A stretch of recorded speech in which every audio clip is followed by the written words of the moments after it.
Welcome to me, where suspenseful, thrilling, and mysterious stories will draw you into a world where the lines between reality and fantasy seem to blur. When the night falls, when all the sounds gradually quiet down, leaving only your own heartbeat and breathing, that's when these stories begin. Tensions, unsolved mysteries, moments that will make you hold your breath in fear or curiosity, all are waiting for you ahead. Find a comfortable seat, dim the lights, and let this sound guide you on a journey that is not for the faint of heart. I want each of you to leave a comment sharing where you are in the world. And if you are enjoying the episodes, don't forget to give a like and subscribe to the channel now. Relax. Are you ready? If so, join me in the first story right now. Rancor. Burning. Running down the train's aisle. Sable had to try her best to avoid people. Unfortunately, she had to push some people out the way, praying to whoever was listening that she hadn't hurt them. That's not what she wanted. She took one quick moment to look back, only to see the strange man in black still chasing her.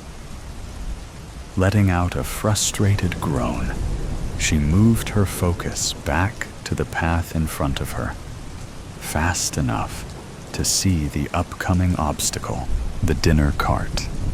Every afternoon at 1 p.m., one of the staff members would bring around the lunch cart. Sable was many a time excited to see this, but today was a different story. It now stood between her and her life. God damn it!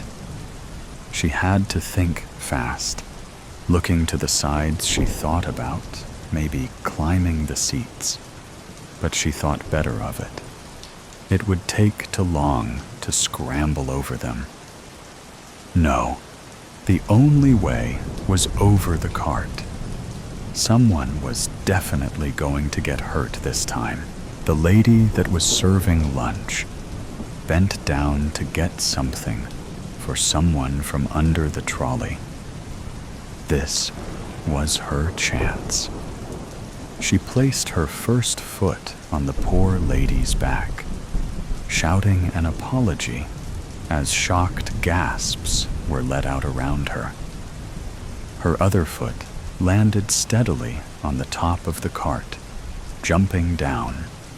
She landed on 2 feet, but wobbled forward, steadying herself on the arms of the chairs in front of her. But she knew she couldn't stop. Looking back again, she noticed the man in black was now fighting with people beyond the cart, smiling to herself, knowing this would but her. Sometime she kept going. When she got to the connecting door, she frantically pushed the release button. The door whizzed open. Scrambling inside, relief flooded her body when the door sealed behind her. It was only when she turned that she found herself in an empty carriage. Panic set in again when she realized that there was nowhere to hide in here. She knew her only option was to make it to the next carriage and hope to everything good that there would be somewhere to hide in there. But Sable only made it halfway to the door when the whole train jerked violently. So much so that it threw her off balance and she stumbled to the floor.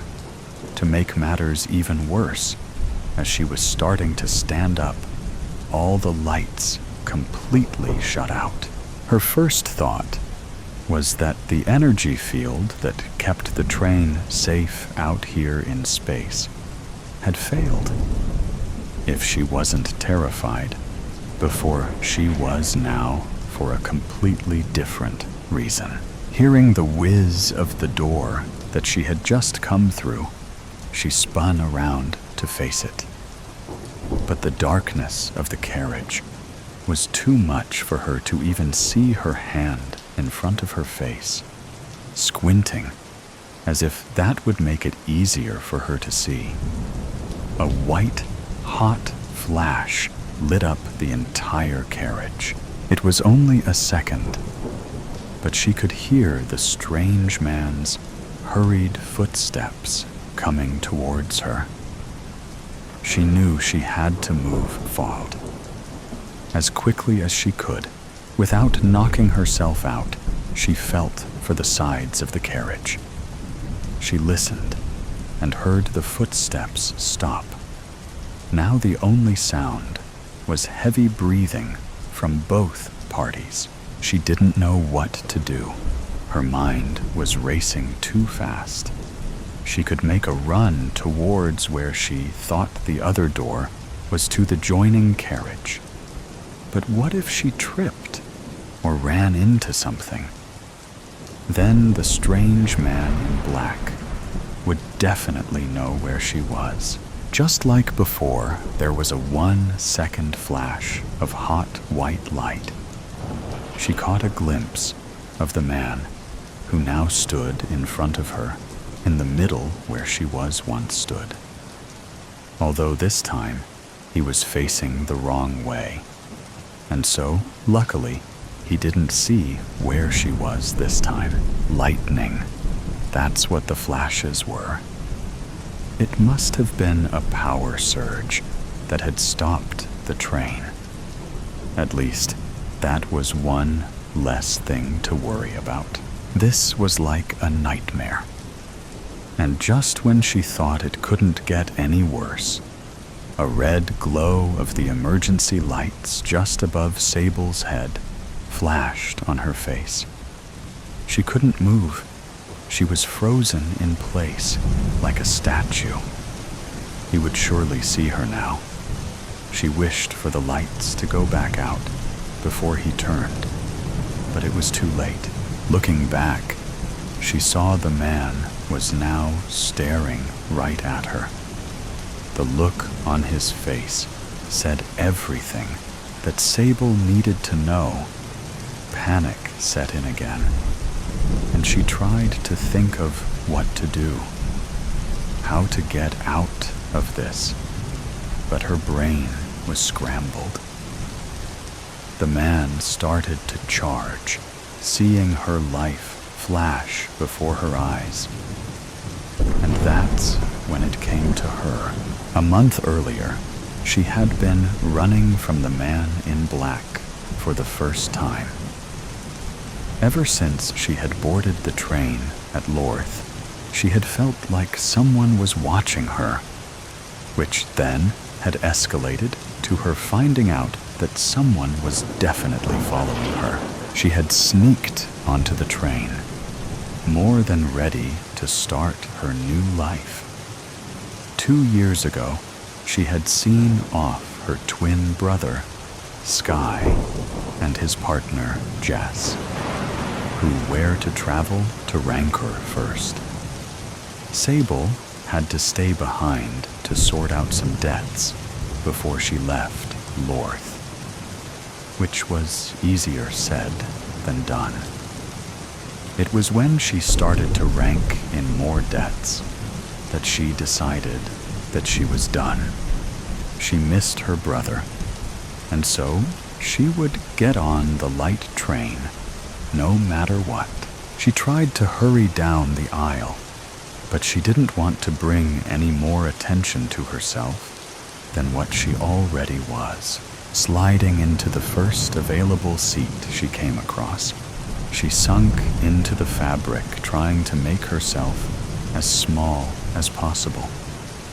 She suitably looked back from the side of the seat to see a strange guy, all in black, stop at the threshold of the carriage, scanning every seat, but not moving forward.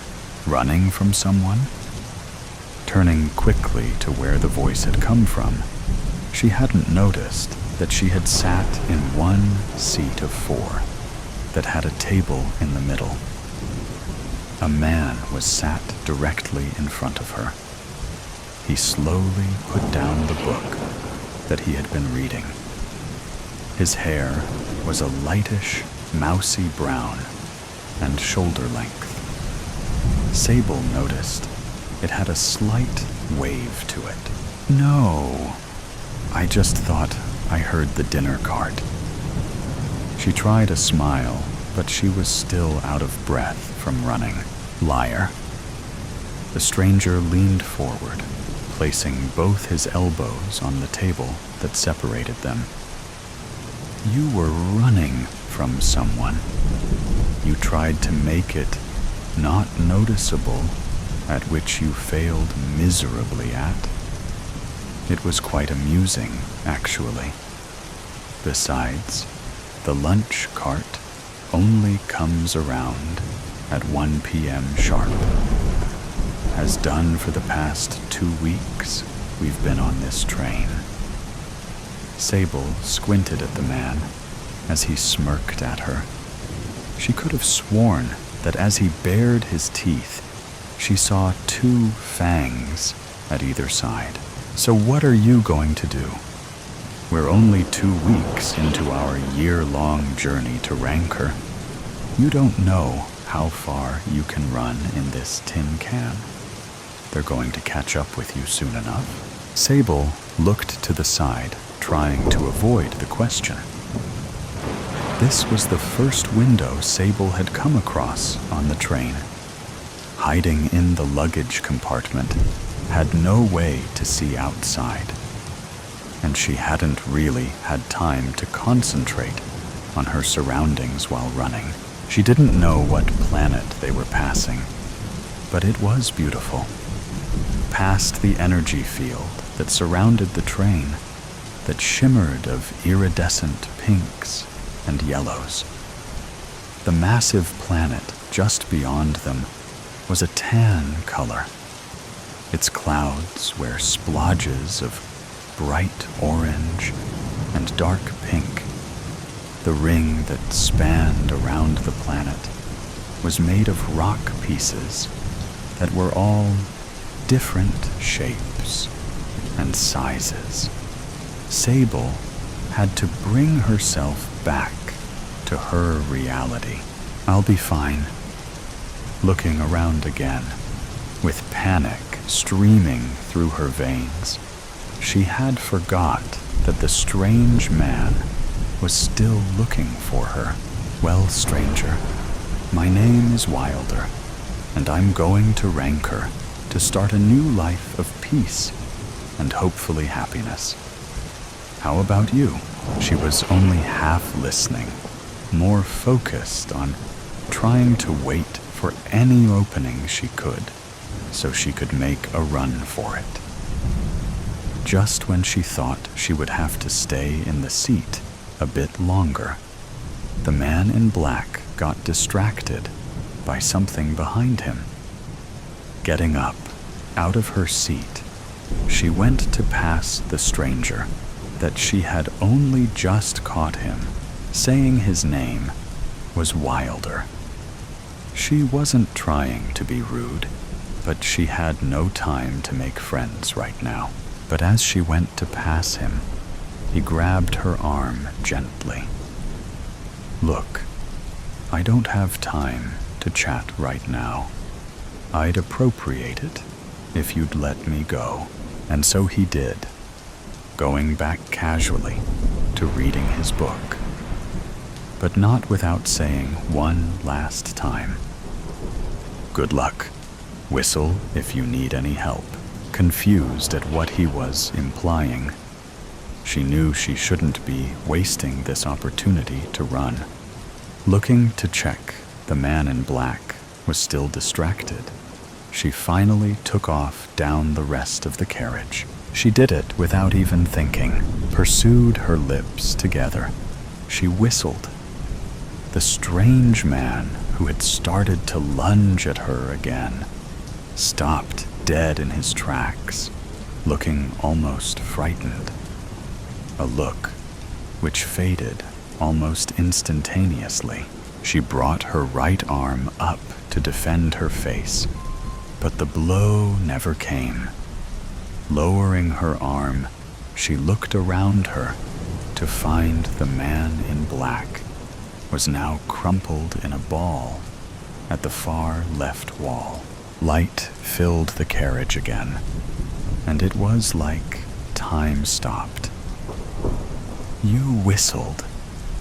The man that now stood in front of her like a ghost, she remembered, was named Wilder, the same one she had met about a month ago. How did you... What? Never mind about that now.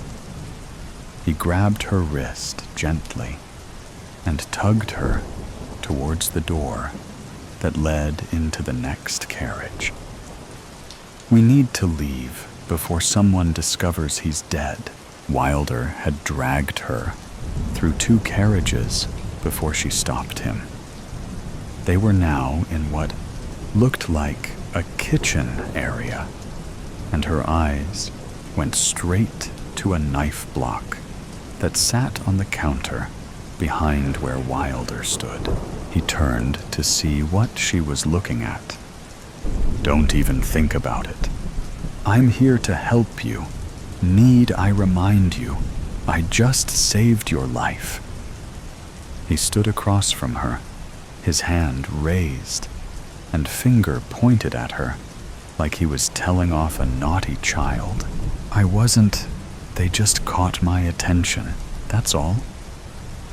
Wilder looked at her like he didn't believe a word she was saying. And to be fair to him, she couldn't blame him. They both leaned back on the counters, seeming to relax a little and to get their breaths back. You never answered my question. She looked up at him. This was the first time she was actually taking his image in.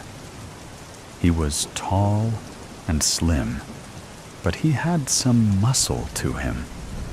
He wore slim black pants and a tan, round-necked t-shirt that was covered by a black leather jacket. His eyes were what stood out the most to Sable, though.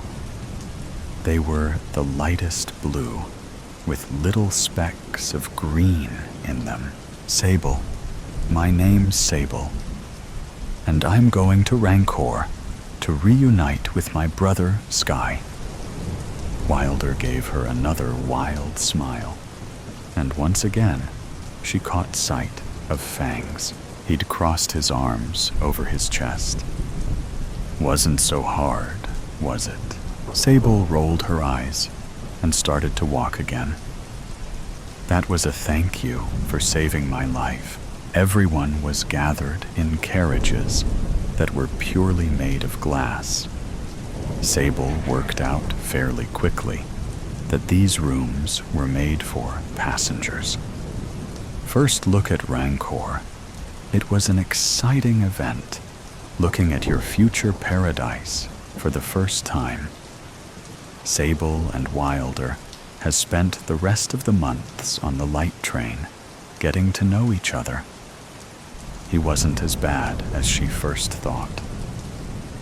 He was funny and insightful, and after months of spending every day with him, she started to feel something for him. They both stood in the middle of the carriage. People crammed in around them.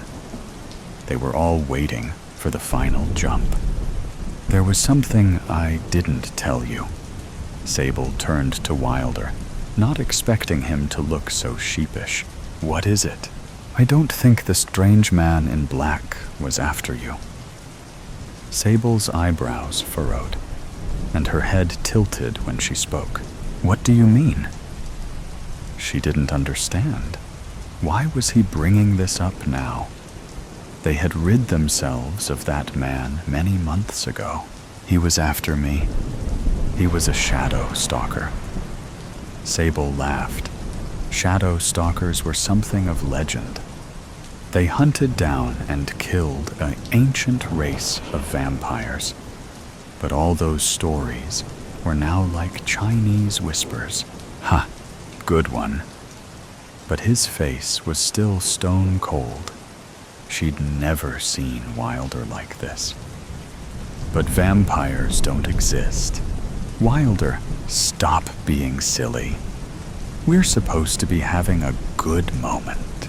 They do exist. I do exist. Sable, unconsciously, took a step away from him, just as the light train jumped, and everyone around them started to cheer. But they were only looking at each other. Confusion crossed her face when she came to a realization. The fangs, when you smile. Wait. But if he was after you all this time, then why did it seem like he was always following me? Wilder tried to walk towards her, but Sable just took another step back. Because it was me who was following you, which in turn meant that he was only technically following you. Her breath started to quicken, but she was suddenly distracted by the intense orange glow that was reflecting in Wilder's eyes. She hadn't even noticed that she hadn't been paying attention to anything but the man, if you could even call him that, in front of her. Turning quickly, the screams and sobbing of everyone around her filled her ears. It took Sable a few moments to adjust to what she was looking at. The planet in front of them, their new start, their new home, was entirely in flames. Orange flames, like veins, ran around the whole planet. They had been told that Rainfall would be blooming with greens and purples, even from the outside. But now, all they saw were red and blacks. Sable didn't know when she had reached for Wilder's hand, but the only thing she could feel was his gentle squeezes to keep her grounded.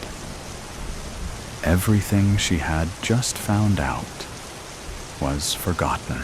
Everyone around them were running around, crying and freaking out. Some were on their knees, heads in their hands, and their bodies shaking. Wilder would never get his life of freedom, and Sable would never see her twin again. Shattered truths. In week 52, the little town already shimmered with the anticipation of festivities. Strings of twinkling lights adorned street corners, their glow reflected in the frosted windows of small houses. The air was somehow alive with the scent of candied almonds, cinnamon, and vanilla, sweet bakeries waiting to be shared.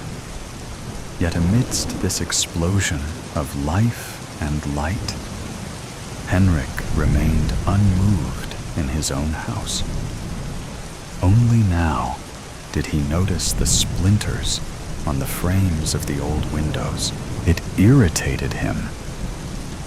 How could one have lived in a place for so long and never discover something as provocative as that? 30 years in the same house, married to a woman named Benta. She never had much interest in cleaning, like most women her age had. Henrik looked up from the bed where he rested his body in the afternoon. Naps like these started to occur more often than before. Probably age, or hell knows why. The door was open, and he could see the light from the lamp in the kitchen. very faint, but just enough to see clearly. When was the last time he changed the light bulbs? Or maybe the last time he did that? Maybe 4 years ago? Or 6? Henrik got up and walked around the house for a moment until he saw the old plates. Small teacups were there too. They had gathered dust over time. Why did she even collect them when she didn't even polish them? Wasn't that something you do when you collect all sorts of crap? Henrik took his box with pills and swallowed a handful of them with lukewarm water, and then grabbed his cigarette box. As the flame flickered to life and touched the tip of his cigarette, the first inhale hit him with a rush of warmth, pulling him out of the heavy fog of his sadness. The bittersweet wave of nostalgia washed over him, carrying flashes of his younger years, when the world was a vast, untamed promise, each day unwritten and brimming with possibilities. Now, every movement was deliberate, every breath a reminder of the disease that gripped his body, unraveling him piece by piece. The cigarette trembled in his unsteady fingers, a cruel contrast to the steady, unbroken rhythm of his past, when his hands had been strong and his future limitless. Henrik looked up at the cupboard with the plates. He no longer spared them a glance, knowing they wouldn't remain in his house much longer. The small glass doors of the cupboard did not bother to open. "Come on!" He got angry and used all his strength to open the cupboard until it gave out. Glass bounced and flew all over the place, and a small piece flew into his face. A second later, a small cup fell, adding china to the glass artwork on the ground. "Well," said Henrik, "Bente will take care of that." For a minute, Henrik wondered where she might be. But then a sudden thought struck him. Probably anyone with self-respect would be willing to spend more quality time away from his miserable presence. Carefully, as much as he could, Henrik took the plates and cups and put them down in a cardboard box. He put on his jacket and shoved the keys in the pocket of his leather jacket. It has been a few years since he didn't drive, not that he didn't know how to. So he headed walking, went out to Red Cross shop, and handed the ladies at the counter the filled cardboard box without saying a word. Henrik stepped out into the street and saw that it was beginning to get dark. He gave a sigh of relief, as if that particular china was a burden that added more weight to his heavy enough life. It was past 3 in the afternoon, and the clouds were long and transparent. When was the last time he went out for a walk? Not recently, for sure. It was too unbearable to look at all these energetic people. Energetic enough to laugh and move around, with no rollators, and accompanied by themselves only. Each step now felt like a quiet triumph. The rhythm of his feet against the pavement was a soothing reminder that, despite the tremors and stiffness, Henrik was still moving forward, and this helped to refresh his mind.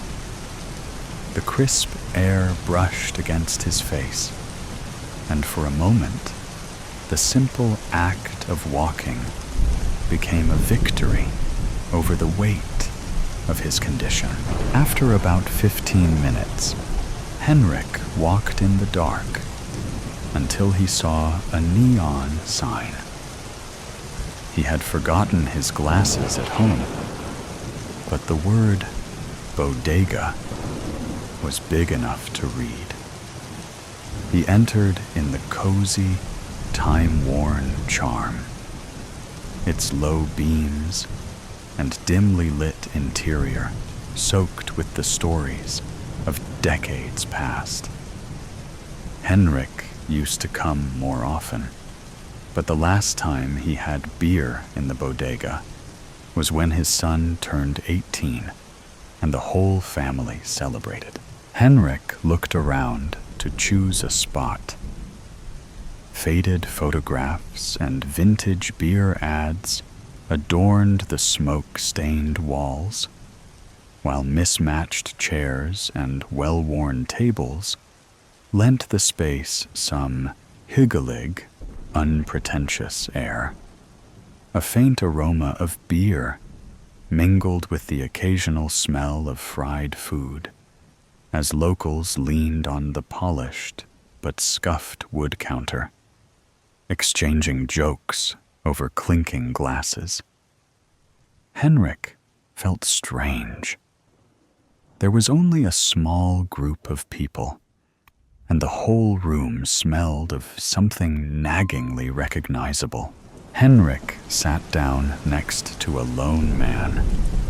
Both were silent. Only their bodies felt close enough to feel each other's hollowness. Jens could hear Kim's "in a little while" playing and turned to the guy for some small talk. Aren't pleasantries often a way to save ourselves from being engulfed by awkward solitude? The man looked much younger. Henrik saw him drinking from a small porcelain cup, like the ones he just left off earlier. Funny, Henrik thought, and forced his eyes to focus more. He noted he wasn't a man at all. He was a teenage boy, with tears in his eyes. "Are you okay, my boy?" "What's going on?" Henrik asked. The boy didn't answer, but turned around, revealing a deep gash reaching from his left shoulder to his lower back. Henrik's eyes widened. The boy stopped smiling, and his somber look turned into a gunta, empty expression. He collapsed to the ground with a heavy thud. Henrik noticed that the boy had a guas on the inside of his jacket. He grabbed it abruptly, without anyone noticing. Henrik didn't have his phone with him, so he asked one of the people in the bar to call the police and pointed to the body. When Henrik opened the door, the wind blew in his face. Rain poured in, and the weather was completely different from just a couple of minutes ago. The sky was entirely black, and the sounds of screams were coming from the distance. Henrik was following the wails, not actually sure where he was heading to. He had almost reached home when he saw two individuals in front of his neighbor's house. They looked like thieves, and when he fixed his gaze, he saw they had weapons in their hands and looked dangerous. They were murderers. Henrik stepped back and was about to hide behind a large willow tree when they noticed him.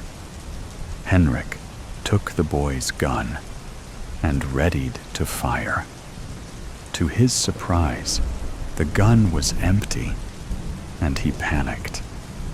Henrik could hear his own snorting breath over the wind. He couldn't run. He couldn't hide.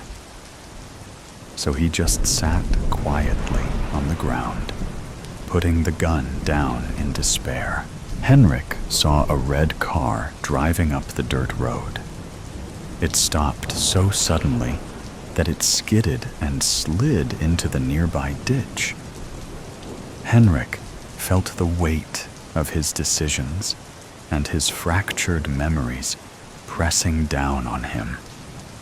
His life had been a blur of rancor, loneliness, and regret. But now it was ending in chaos while the sirens grew louder and armed men scooted closer. The middle-aged woman who came with the red car, Bente, rushed toward Henrik, screaming at the officers who found an unarmed ill man announced missing. "You're late," Henrik muttered, closing his eyes and lying on the grass. But now it seemed she didn't hear him. He got lost twice last week. Again, without the phone. Everything started to fall apart after we lost our young love, uttered Bente through tears while they were lifting Henrik and heading to the ambulance. The two people, his neighbors, helped Bente to collect a few scattered pieces of china, and no one knew why Henrik had a porcelain loop handle around his ring finger. Banshee. The soft cushions of the leather couch cradled Kim's sweaty body. Her vision was fuzzy and dark, like looking through smudged sunglasses. She blinked rapidly, hoping to remedy her skewed sight. Then she heard voices, male and female. "Yes, I did call 911. She needs to get better mascara. There's no way that was mascara." Kim recognized those voices. She must be on the couch in her office. But why? Well, what could it have been? Never heard anyone scream like that before. I know. It was unnatural. She must have had some kind of seizure. Yeah, it seemed her dog sensed it was going to happen. Oh, definitely. Don't worry, Kim. I'll take care of Groot while you're at the hospital. You won't believe this, but I had my first hot flash last night. It was so disgusting. Kim wasn't sure if that was TMI, but she was the broker and founder of this real estate firm, so she had the right to say whatever in the hell she wanted. However, she did find it uncomfortable to talk about. She just couldn't stop thinking about last night's sweat fest. "When did you have your last period?" Shelley asked. Kim scanned the faces of the 12-member team of real estate agents gathered at the conference table. Mostly men. Men didn't want to talk about this crap. Kim had never felt comfortable talking about female plumbing issues either. And this was not the time, nor the place, nor the company to speak of such things. She shouldn't have started this conversation. Just not thinking clearly today. Moving on. Jeffrey, you have a new listing? Subject changed. Every day was bring your dog to work day. Kim brought Groot, a 2-year-old male Wheaton Terrier. Other team members brought their dogs as well. and all the canines got along. During the Monday meeting, Groot lay in his bed behind Kim's chair at the head of the table.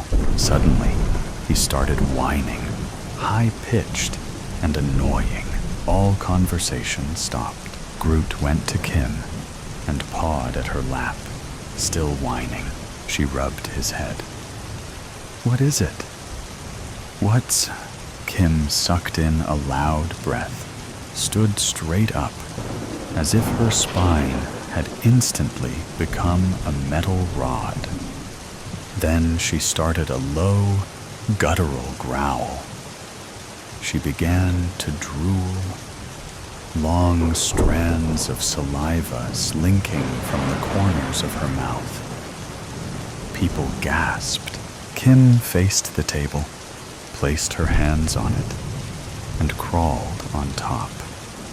She sat on her heels, stretched her torso and arms forward, and pointed at Jeffrey, who was seated at the other end of the table. Her index fingers were side by side, lips parted, teeth gnashing. Kim let out a shriek that had the agents covering their ears. Thick, black tears oozed from her eyes, made mad streaks down her ruddy cheeks, and dribbled onto the table like globs of old motor oil. All the dogs in the building barked. Most of the agents sped from the room. Jeffrey plastered himself against the wall behind his seat and stared at Kim, his eyes and mouth wide open. The shriek lasted for at least 60 seconds. Kim collapsed onto the table. At the hospital, Kim was informed that her scans were clear. The results from the cultures of the tears would take a few days to come back. The doctor had no answers for her regarding the shriek. She stayed overnight and then went home at 10:25 a.m. Kim had just put on pajamas and was ready to relax when she received a phone call from Shelley, one that put her in a fetal position. Heading south on I-85 in his very expensive, high-performance BMW, Jeffrey was breaking the speed limit, 10 miles over. It was no big deal, but it was raining. He was in the fast lane. As always, he rarely got to drive his car the way he wanted. It could go from 0-60 in under 3 seconds. Jeffrey eyed the long stretch of asphalt ahead of him and listened to Hush by Deep Purple, as loud as the car's sound system would allow. He was about to gun it when he saw a sedan slide from the northbound lane, coast through the grassy median, and head straight for him. Shit! Jeffrey stepped on the gas. The sliding car missed him, but wrecked into the truck behind him. Looking in his rearview mirror at the carnage of the colliding metal and glass, Jeffrey yelled, "Holy hell!" That's when he started to lose control of his vehicle, zigzagging, the road water washing up onto his windows from the right and the left. And then everything in Jeffrey's world stopped. At home, Kim sat on her sofa, weeping.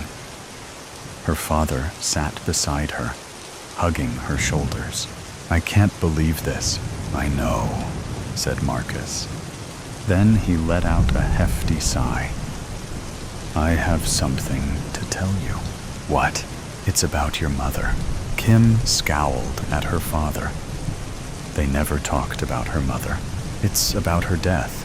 "You want to talk about that now?" "Yes. It relates to all you're going through." "What? How?" Marcus covered his eyes with his hand. How do I put this? Your mother suffered from the same affliction you're suffering from now. He looked directly at her. The shriek, the black tears. You're what is known as a banshee. Kim stared at him as if he had grown another head. That's not funny, Dad. I'm totally serious. Banshees shriek at people who are about to die. It's why your mother killed herself. She took a good, long look at his aged, hard-lined face. He wasn't lying. She should be mad that he hadn't told her this long ago. She wasn't. Couldn't be. She was too numb and too tired to feel anger toward him.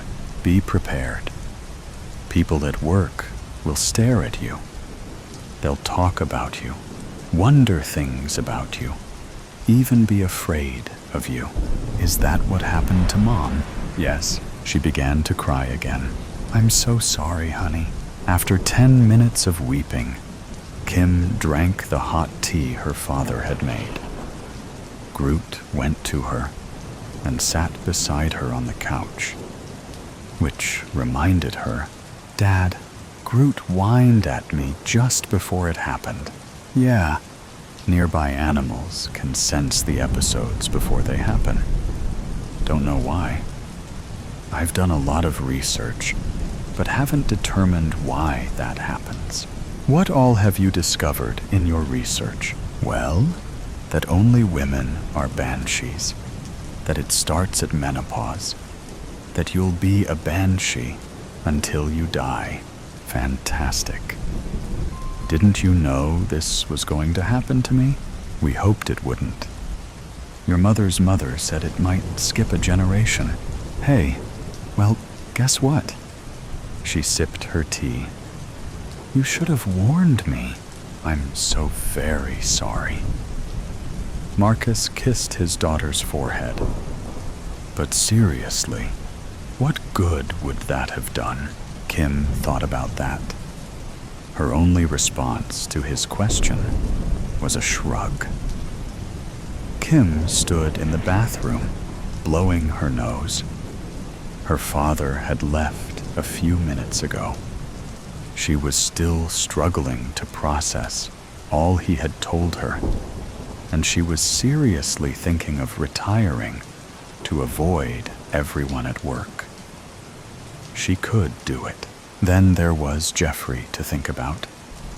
His funeral. Damn it. This was all too much. She had worked so hard to get to where she was in life. A multi-millionaire at age 30. One of the premier real estate brokers in Greenville, South Carolina. Now she was... what? Some kind of supernatural being? Seriously? She had so many things she still wanted to do with her career, her personal life, and perhaps with Jeffrey. Had her mother experienced similar disappointments? Kim began to cry again, but then Groot came into the bathroom and started whining. That high-pitched, annoying whine. And he pawed at her. What the hell? Kim looked at herself in the mirror. Big eyes, gritted teeth, drooling. Then the clear tears became thick and black. She pointed at herself. I wasn't expecting that. And then the shriek. Paranoia. It was a cold November evening. Rain was showering on the street, creating a constant background noise. People ran from cover to cover, and residents of the building gathered near the window, admiring the incredible scenery outside. Except for Carl. Carl spent what seemed like an eternity examining his mug. His favorite mug, the mug he had for several years. Yet there was something strange with it. Using something for a long time, you remember small things about it. Little cracks, stains, tiny pieces of something edible that was stuck near the handle. It was there, but something was wrong. Just like if someone bought a brand new mug and, "Hey, Carl, are you all right?" Jesus Christ. Carl got frightened and turned around, convulsively trying to control his hands and not to break anything. The mysterious voice belonged to his friend, Conrad, who stood in his kitchen with an anxious expression and a bottle of wine. Yes, I'm all right. It's just... Wait. How did you get into my apartment? You gave me the spare keys, remember? Conrad put the bottle on a table and proceeded with the conversation. Are you sure you are all right? You look really concerned about something. I mean, people in your profession always look concerned, but today, it's a bit too much. What's going on? Yeah, no, it's nothing serious. Carl got 2 wine glasses in the kitchen and proceeded to sit at the table while trying to express his concerns. It's just my mug. It doesn't look right. Your mug? Conrad was visibly surprised. The one you have from college? The only thing that's not right about it is that I remember you holding your mug more than holding your ex-wife. I mean, that's why we got divorced. Carl laughed. Not because of the mug, obviously, but you get the point. Carl realized he had forgotten about a wine opener and went to the kitchen to get it, while continuing his speech. The point is, it's not like it should be. It's hard to explain. Something is not right. Maybe it's a little cleaner than usual, but something else is off too. That happens to mugs when they get cleaned, Conrad said, trying to play it as a joke, but looking really concerned. Are you saying what I think you are saying? The room was silent for a moment. Carl was deep into his thoughts and unsure if he wanted to discuss it. But there is no better person to share his fears than Conrad. I mean, Carl began hesitantly. You know the country we live in, with all the secret police and repressions and all this stuff. What if they are spying on me? You are right about a country we live in. Conrad ate an olive and continued. And you know much better than I do about all the people that fell into paranoia and lost themselves in madness. No one was watching them. And no one is watching you, Carl. You just forgot that you washed the mug. Don't do this to yourself. Yeah, I guess you are right. I'm seriously, Carl. Don't do this to yourself. This country already lost too many good men to paranoia. We cannot lose you too. You are right. And I really mean it. Carl and Conrad smiled at each other and started the dinner. While you age, you tend to lose your friends. Not because something is wrong with you or with them, at least mostly, but because life drives you apart. You begin to work. They begin to work. You start a family. they start a family. Suddenly, you don't see each other anymore. You hardly know what is happening in each other's lives. And all your conversations are mostly wishing each other a Merry Christmas. That was not the case for Carl and Conrad.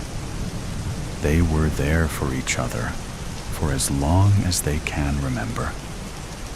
They finished school together, lived together through college, and helped each other in all ways possible. Conrad was there when Carl got married and divorced. Even when they started to drift apart, they made a deal to gather every 2 weeks to drink some wine and catch up on what was going on in their lives. Carl knew he could trust Conrad and didn't lie when he said he would abandon all that spy paranoia. At least, he thought that. Soon after Conrad left, Carl poured himself some tea in the mug, the one that almost drove him crazy, went to his cabinet, and opened some documents he was working on. He opened a file, took a sip of tea, and wanted to start the work, but he still hesitated. He could not stop staring at the mug. Obviously, Conrad was right. The mug was the same as always. But Carl could not stop thinking that someone bought a new mug and tried to recreate the original one with cracks and stains. Was it paranoia? Certainly. But Carl knew one thing. He must do something to find out, or his mind will never be at peace again. That night, Carl put away his documents, finished the tea, and went to sleep. The following day, he bought a camera and hid it in the cabinet. If someone was there spying on him, they would return to the apartment. Days passed, and Carl sat in his cabinet each evening and watched videotapes from his camera. Nothing. Day after day, week after week. He did not tell Conrad anything about it, so as to not disappoint his friend.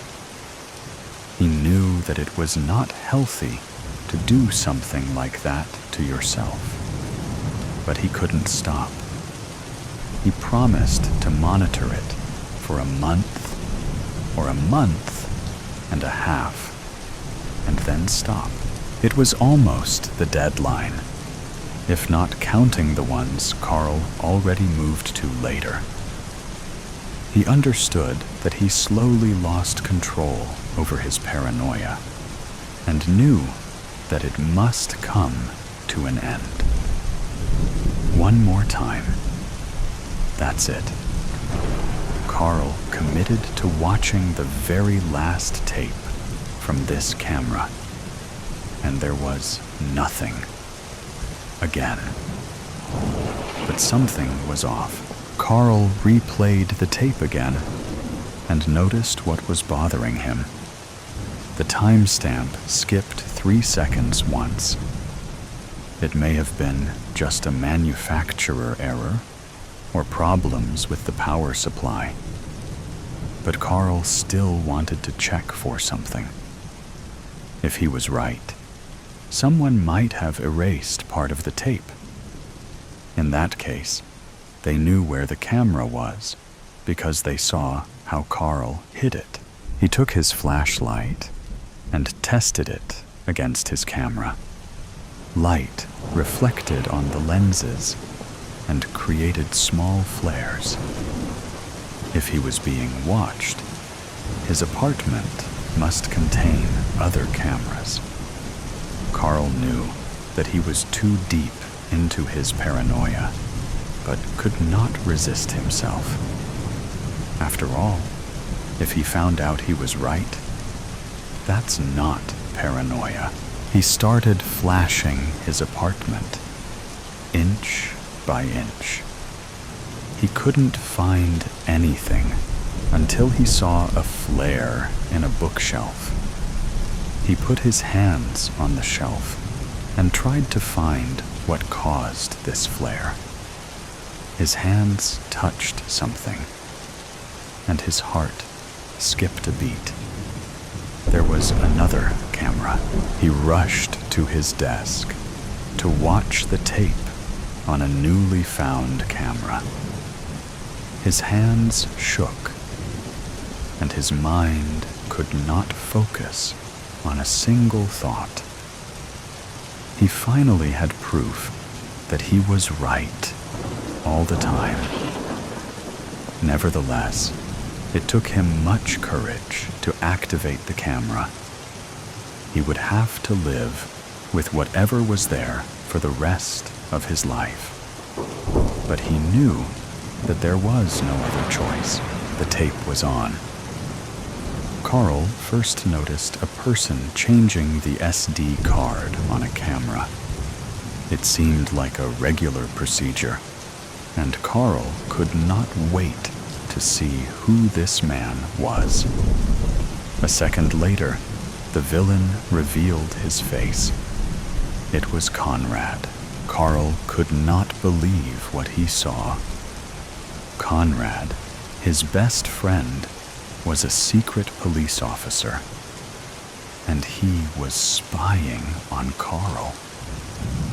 The tape went on as Conrad took Carl's camera and started editing it.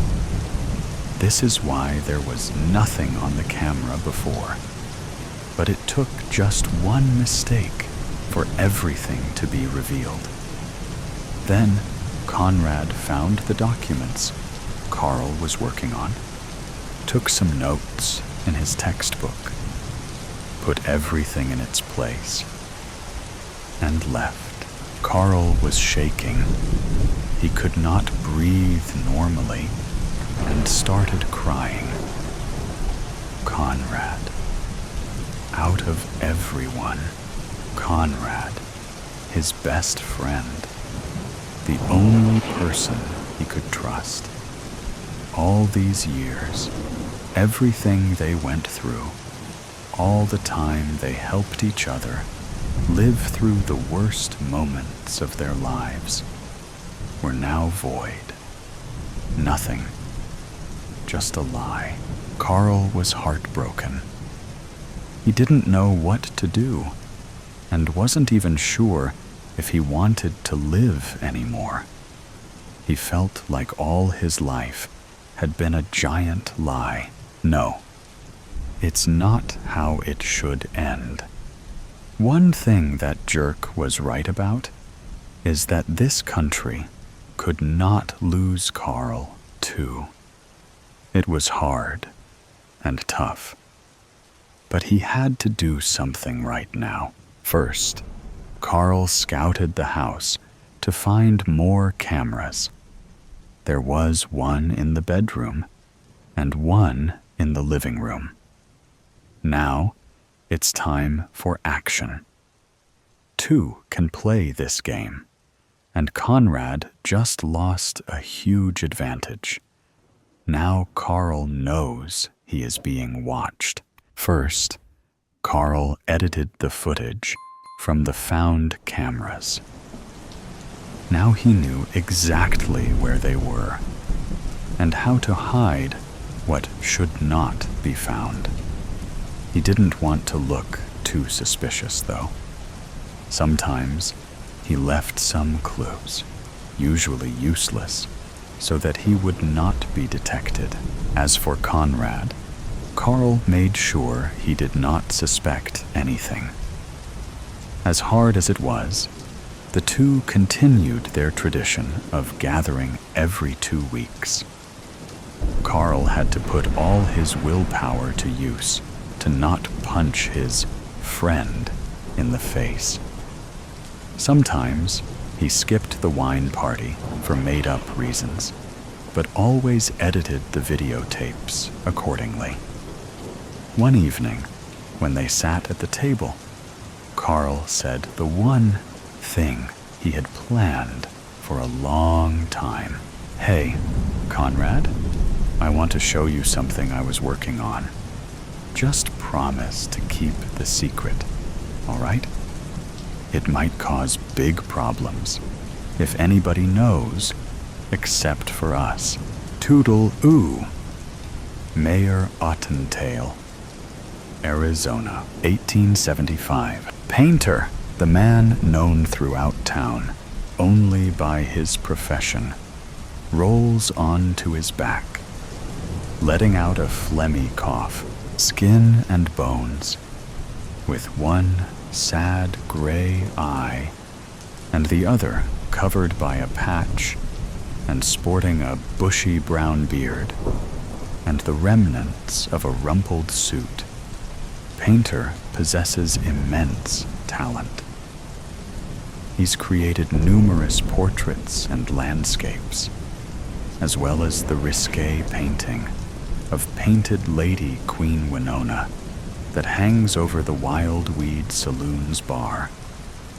But he drinks away what money he makes. I'm letting you out so you can enjoy Mayor Ottentail's 3-day birthday celebration, Marshall Cy Kincaid says, a towering, authoritative figure with a deep voice and rugged looks. 35-year-old New Hampshire native Cy is assisted in his duties by his 33-year-old Biloxi-born Deputy Van Sickle, whose droopy mustache, short, skinny frame, and lack of education belie his courage. It's bad enough this rat trap town is named after him, Painter says. The only thing that blathering weasel deserves is a birthday cake with a stick of dynamite in it. You're off your mental reservation. For somebody who's only been here a year, you sure formulated a deep dislike for the mayor, Van notes.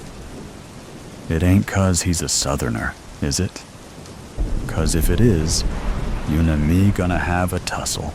Painter pulls his rumpled vest into place. No, it's who he is. He's been mayor here for 7 years, Cy says. 7 prosperous years. He helped start the bank and sank his own role into the general store and the livery stable.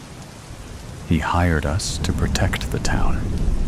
He's talked up your skills as an artist and sent you business.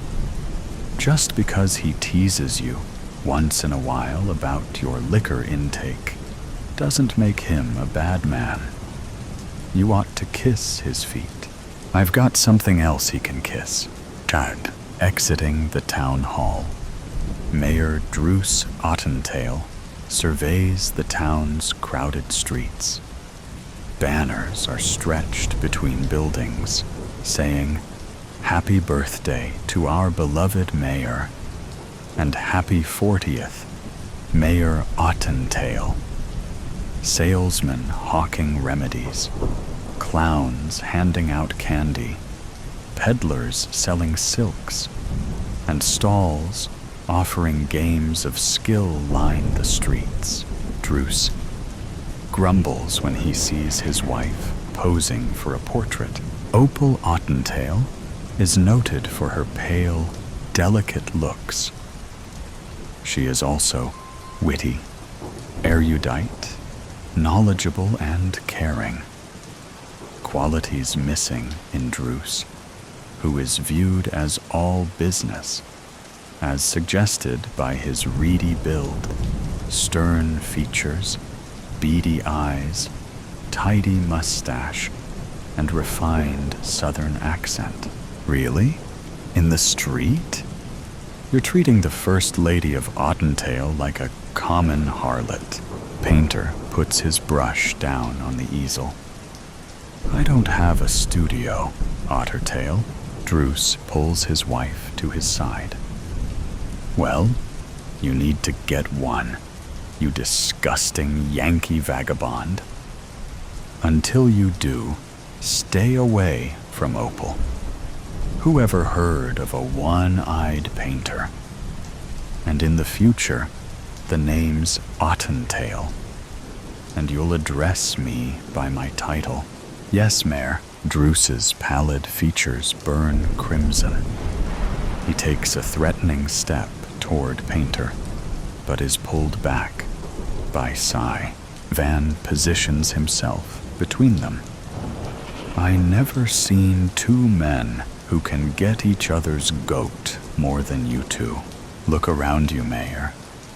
Look at the banners, the balloons, and the stalls selling cards and buttons with your name and face on them, celebrating your birthday. You don't want to spoil all this by picking a fight with Painter. It's about time my husband was feted, don't you think? Opal beams as Druce pulls her away. Yes, ma'am. Van replies, giving Sigh a queer side glance. She'd just say something about the mayor smellin' bad? Van asks. 6 men on horseback trot past. The burly lead rider locks eyes with Sigh. That's Jack Aker. I'd say our peaceful celebration just went to seed, Van comments. Cha. Aker and his gang tie their horses up at the Wildweed Saloon. Jack Aker takes a long, scornful look at Sigh and Van before joining the rest of the gang inside.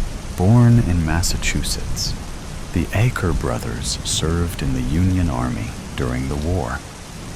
Afterward, they were guards for the Northeastern Railway, until they realized that robbing trains was easier and more profitable than guarding them.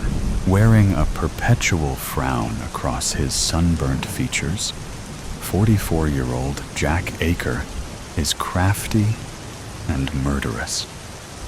Unlike his brothers, Jack is educated and prefers swindling to shooting. A ladies' man before the war, 37-year-old Lon Aker is sensitive about the angry red scar that runs from his forehead to his chin. 30-year-old Boston Belly Aker is an imposing 6'6" and unafraid to use his size to get what he wants. Riding with the Akers are their scruffy 17-year-old cousins, Les and Stanley Tremaine, who have fallen in love with the outlaw life. Them hard cases is here for one thing, skullduggery, Van says.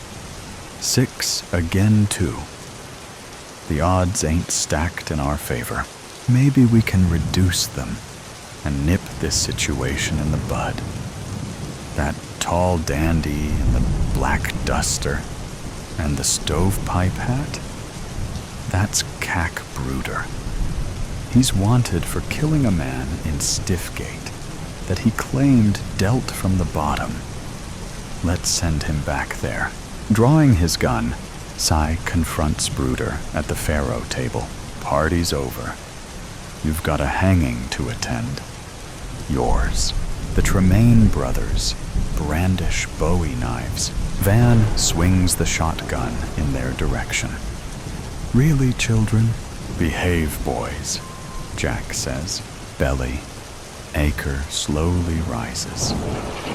You gotta go through me to get him. Van points the shotgun at Belly.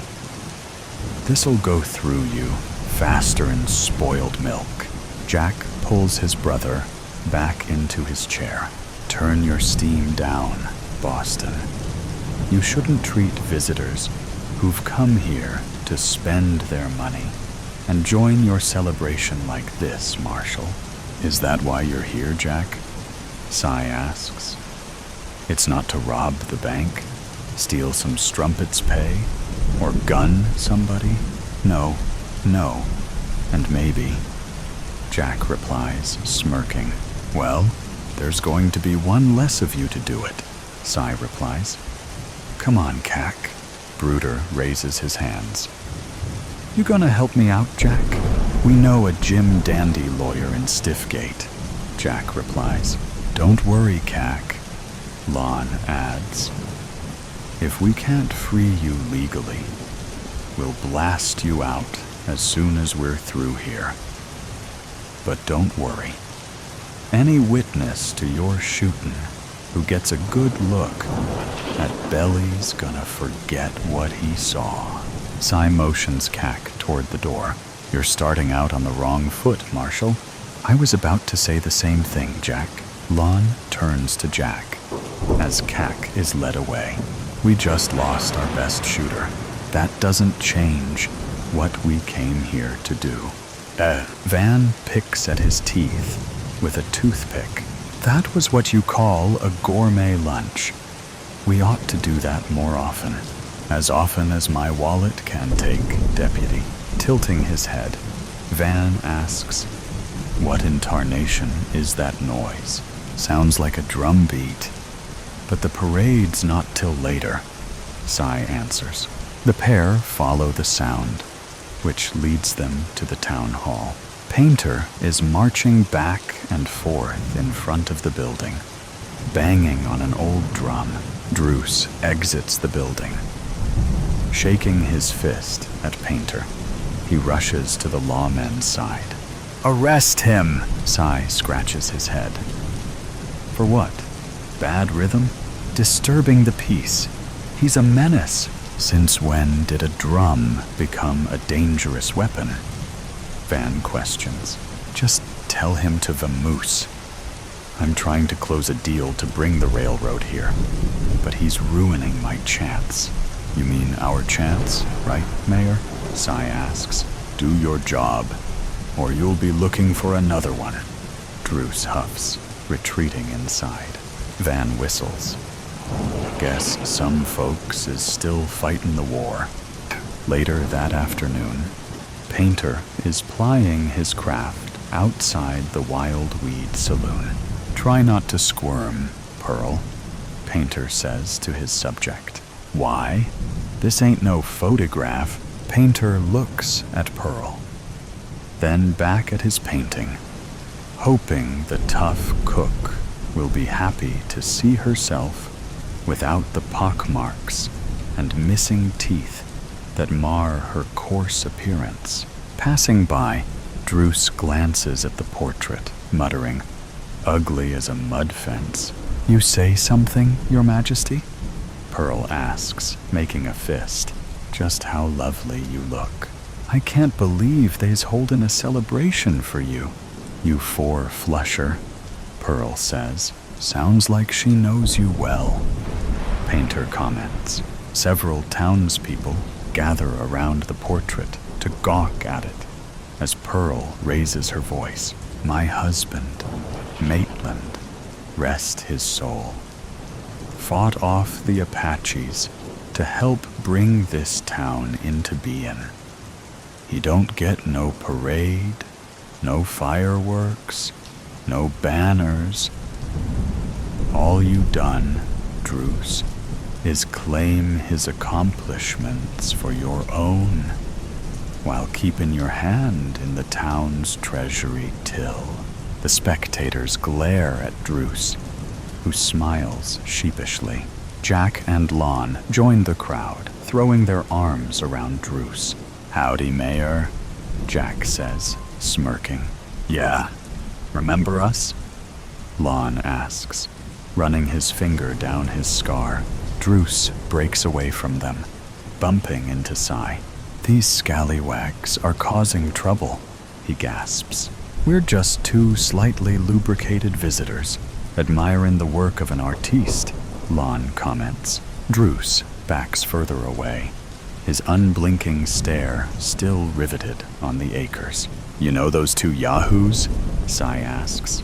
Yes, they know me, and I know what they want to do to me. You have to get them out of town before they kill me. He's been sampling the spiked punch, Lon says. They haven't done anything, Sai notes. Not yet. When they do, my death will be on you, Marshal, Druce shouts, hurrying off. Dramatic, ain't he? Lon comments. The following morning, Druce bursts through the jail's door, shoving a piece of paper in Sai's face. What's the meaning of this? Sai gives the page a cursory glance, passing it on to Van. Looks like a wanted poster with your name on it. Something you're not telling us, Mayor. Did you read it? Yep. It says you're a war criminal. The drawing is a nice likeness of you, too. I'm not a war criminal. Well, somebody thinks you are. There's a dozen of them posted up and down Main Street. My birthday celebration, my name, my reputation are in question. Sai narrows his gaze. Just what did you do during the war, Mayor? Druce clears his throat. I was behind the lines. He had it easy while Yoon and me was taking pot shots at each other. Van jokes. It was never easy. The filth, the rats, the lack of supplies. Watching Natchez burn. You was stationed in Natchez? Van asks. I ran the prisoner of war camp there. Van clenches his fists, his breath exiting in fitful bursts. You sick son of a gun. You took pleasure out of starving and torturing soldiers. The Yankees took their anger out on us because of the way you mistreated their men. You're a disgrace to the uniform of the Confederate States Army. You murdering cur. Why don't you go take down the fake wanted posters, Van? Sai suggests. Why? They're true. Git. Van spits at Druce's feet, storming out. He fought on your side, Druce. I can't imagine how the Union prisoners feel about you. What went on in that camp? We had no water supply, no food, unsanitary conditions, and 20,000 prisoners. Most of them died from scurvy and dysentery. In the summer, we lost 100 a day to the heat. When one man died, another took his rotting rags. The prisoners were always trying to escape, so we had to resort to extreme methods. Anyone who got too close to the fence was shot. The boys, the drummer boys, they weren't going to survive anyway. So, you murdered them? I don't expect you to understand, Sai. It was war. When the armistice was signed, I was tried for war crimes and acquitted. Jack and Lon Aker were two of the prisoners who attended the trial.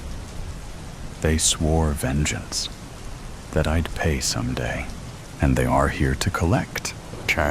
Standing at the side of the podium, Sai elbows Van, pointing at the Aker gang. The gang has gathered near the front of the podium, so Druce can see their taunting smiles. Druce pecks Opal on the cheek. Shuffling papers, he begins his speech. The war against the states was hell, he says, looking at Jack and Lon Aker. Each of us lucky to survive left a piece of us behind on some battlefield, some hospital, or some prison, Jack shouts. I still wake up in a cold sweat at nights, yelling the names of the Union soldiers I had to kill. You mean murder? Jack grumbles. He doesn't have nightmares. He gave them to us, Lon adds. An eerie silence permeates as the crowd waits for a stunned Druce to respond. The crowd jumps, then laughs as a succession of firecrackers explode near the stand. Druce cringes behind the podium. Realizing he's unharmed, he slowly rises, grinning nervously. Opal lies on the floor next to him, writhing in pain. Who would want to hurt my wife? Druce asks. Not Opal? You? Sai grimly declares. She was lucky, though. The bullet passed right through her arm. You think they were aiming for me, after what you told me? Yep. We found a rifle across the street in a second-floor room of the hotel. It's a standard Henry rifle used by soldiers. It could be owned by any one of us, including the Akers. I remember seeing Aker and his boys. They were standing in front of us, Druce says. Looks like you got more enemies than we thought, Mayor. That evening, Druce sways as he sits atop the bar, his storytelling embellished by the strength of the liquor he's been drinking for the past several hours. It's about time the mayor ran out of yarns and out of steam, Van says. I'm tired of babysitting this blatherskite and having to stick him like a leech. Sai scans the room. It's the last night of his celebration. He's going to suck as much flavor out of the moment as he can. I just wish he'd picked a less public place to do it in. And we had those bluebellies trapped in the valley. It was a turkey shoot. The doors swing open. Jack Aker and his gang saunter in. Jack acknowledges Painter with a nod, quickly moving on. The Tremaine brothers thread through the crowd, moving to Druce's right side, while the Aker brothers gather left of the mayor. I could hear Dixie coming from the band. How could you hear it above the screams of the prisoners you tortured? Lon asks. Oh, he could, brother, Jack says. Because they don't write songs about cowards. Toodle-oo, Mayor, a gunshot echoes throughout the barroom. A bullet buries itself in the pillar next to Druce's head. Sai pushes Druce off the bar. Druce falls behind it, curling up underneath it, out of everyone's sight. Sai notices that none of the Akers have drawn their weapons. Growling like a mad beast, Belly swats everyone in his path aside. Grabbing Sai, he puts him in a bear hug, crushing him. Let me go, Belly. Sure, when you're dead. Reaching for his gun, Sai jams it between them, firing 3 shots. Belly releases him. Backing away, he laughs at the blood spurting from his chest as he falls face first. Jack and Lon reach for their guns. Lon fires at Sai. His 2 bullets strike Le Tremaine, killing him as he runs in front of Sai in an attempt to escape. Stanley Tremaine reaches for his Bowie knife, intent on throwing it at Sai, but a sea of panicking customers knocks the blade from his hand, and he's pushed out the back door. He doesn't return.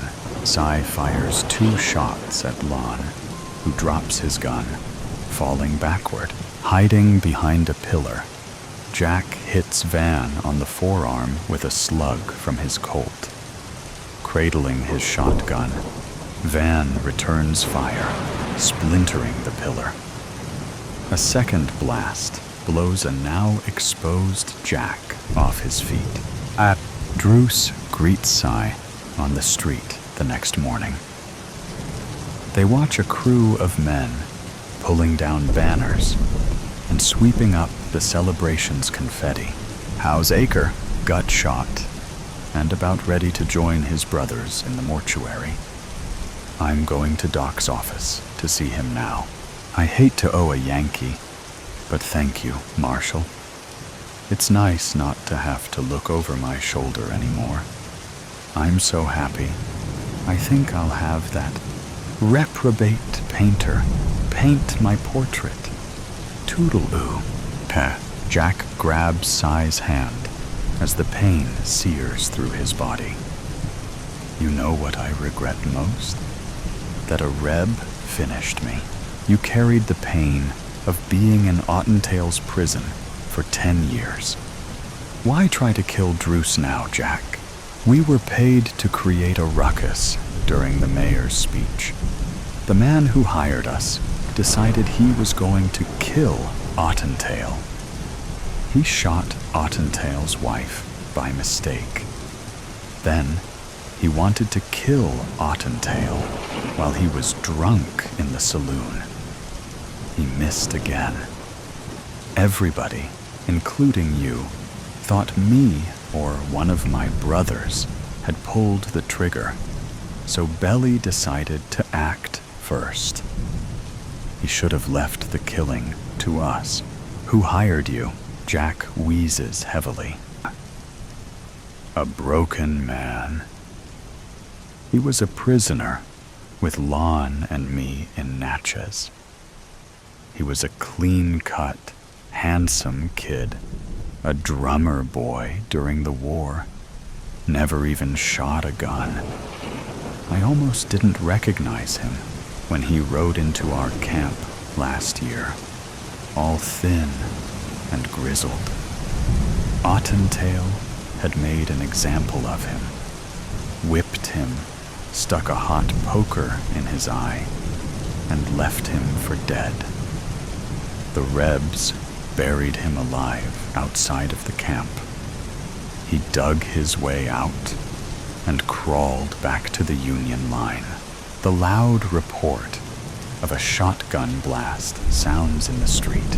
Opal's scream sends Cy scrambling to the window. Help! Painter just shot my husband. A rose-scented Santa Claus. Mrs. Claus doesn't bake cookies. She doesn't prepare any dessert at all, for that matter. Her husband eats enough cookies to last him 1 year on his journey around the globe.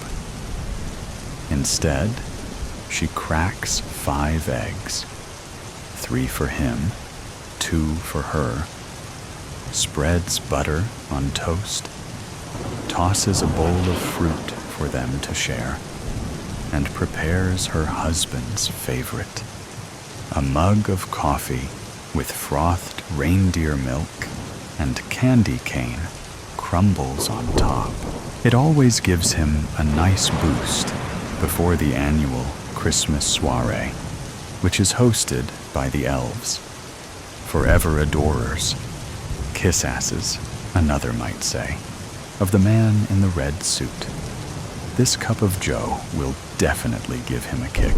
The clock reads 5:35 a.m. He should be arriving soon, no later than 6, she hopes. If he's on time, their Christmas tradition can go on as usual. In the first 25 years of their marriage, she'd hear the reindeer and their jingling bells land on their cottage's immense sleighway at 6 on the dot. For the last 8 years, he was always 10, 20, even 30 minutes late. Old age, explained the elder elf through the years.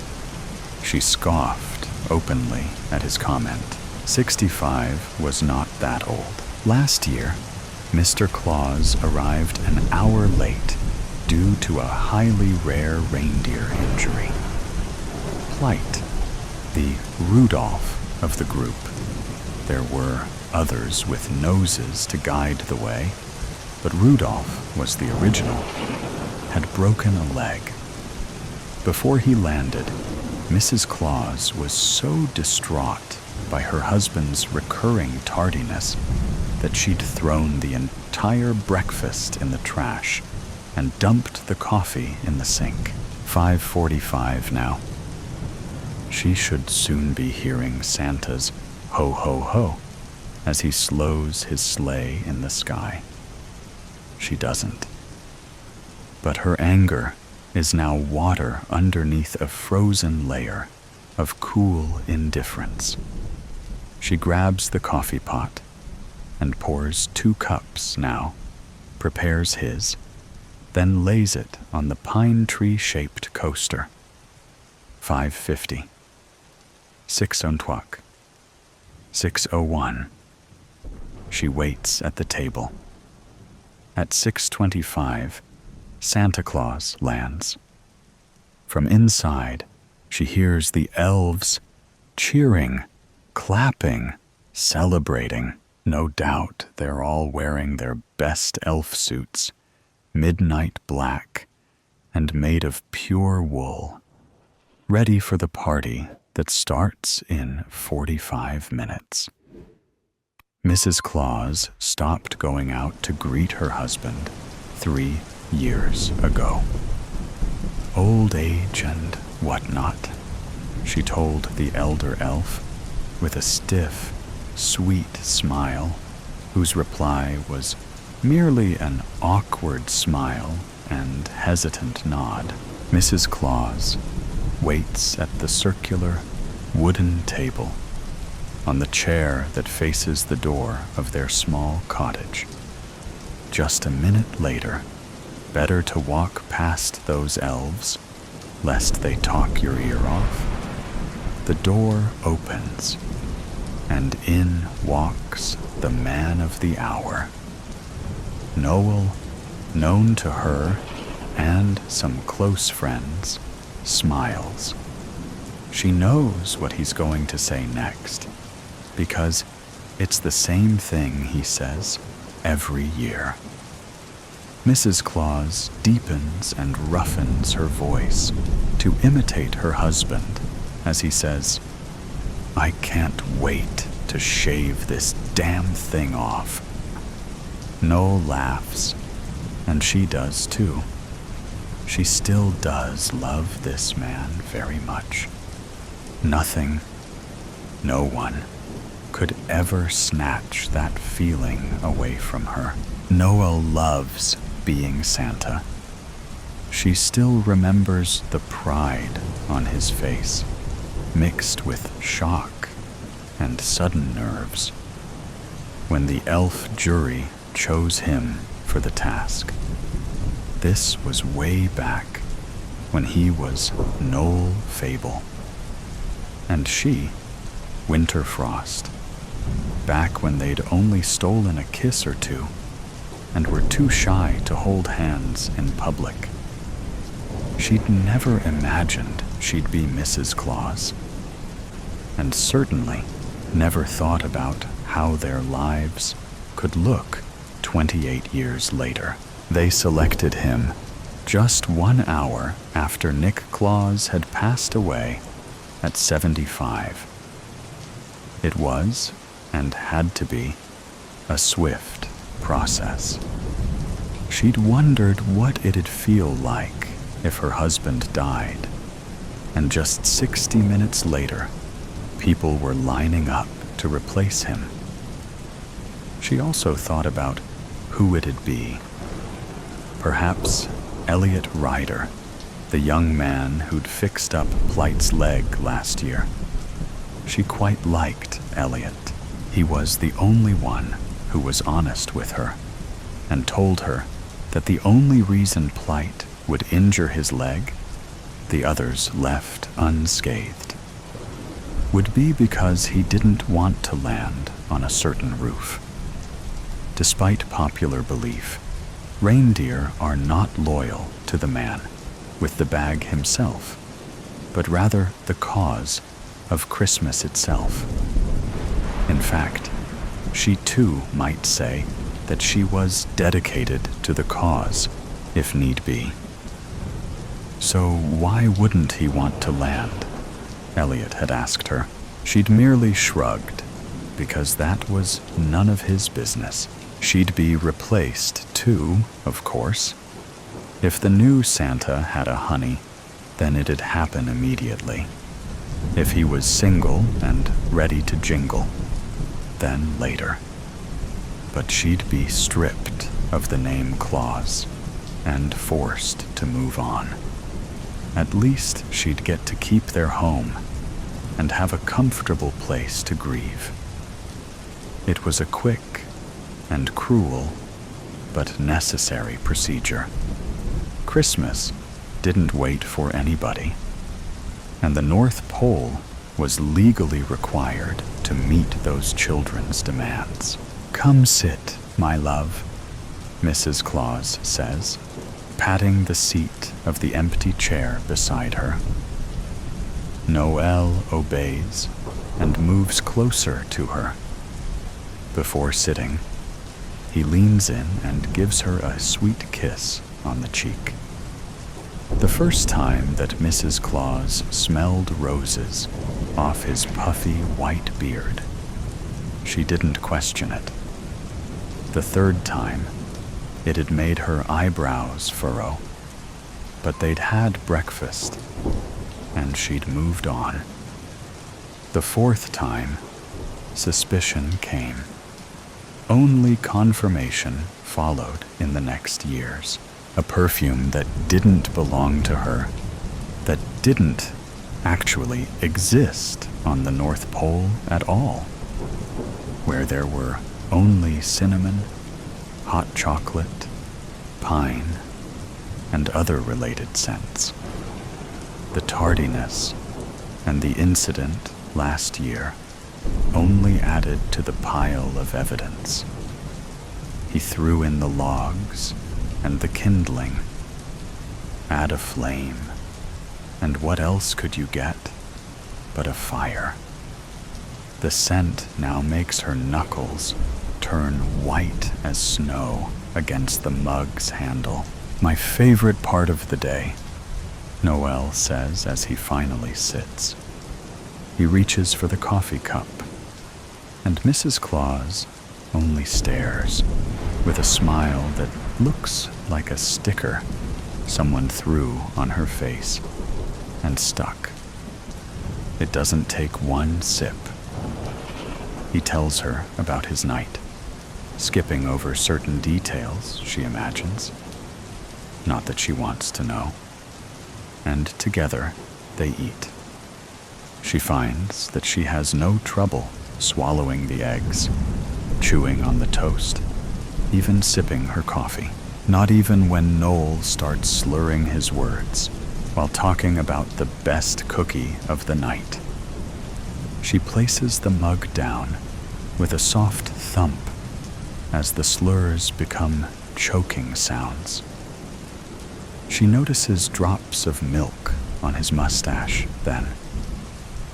He looks at her with a confused expression, and those still gloved hands go to his neck. But Mrs. Claus doesn't move, not even when he calls out for a name that is not her own. The smell of roses is still fresh under her nose when Mr. Claus starts turning purple. Santa falls off the chair, and Mrs. Claus, like any good wife, screams and calls for help. The cemetery's keeper. There once was a man, and he used to be known as the cemetery's keeper. He would wash the stones and make the graves intact with new paint jobs and flowers. He would be seen sitting down talking to the stones. While he ate his lunch, it was a different stone each day. Everybody thought he was creepy. He wore black every day, like he was about to attend a funeral. A full suit and tie. Even in the summer, he would watch everyone from afar that went past, especially those who came in. He would hide near the trees and light up a cigarette. You could hear him choke from a mile away. That's how everyone knew he was there. The coughing. He helped the community by doing his job and keeping it clean, but he would never get recognized for it. It was a hard job. Nobody knew his family. They knew he was watching them. He hung around the graveyard at night to stop the youngsters from vandalizing the stones. But he had to be careful, as they were loud and in groups, and could possibly be holding a weapon. He would just scrub it off when they left.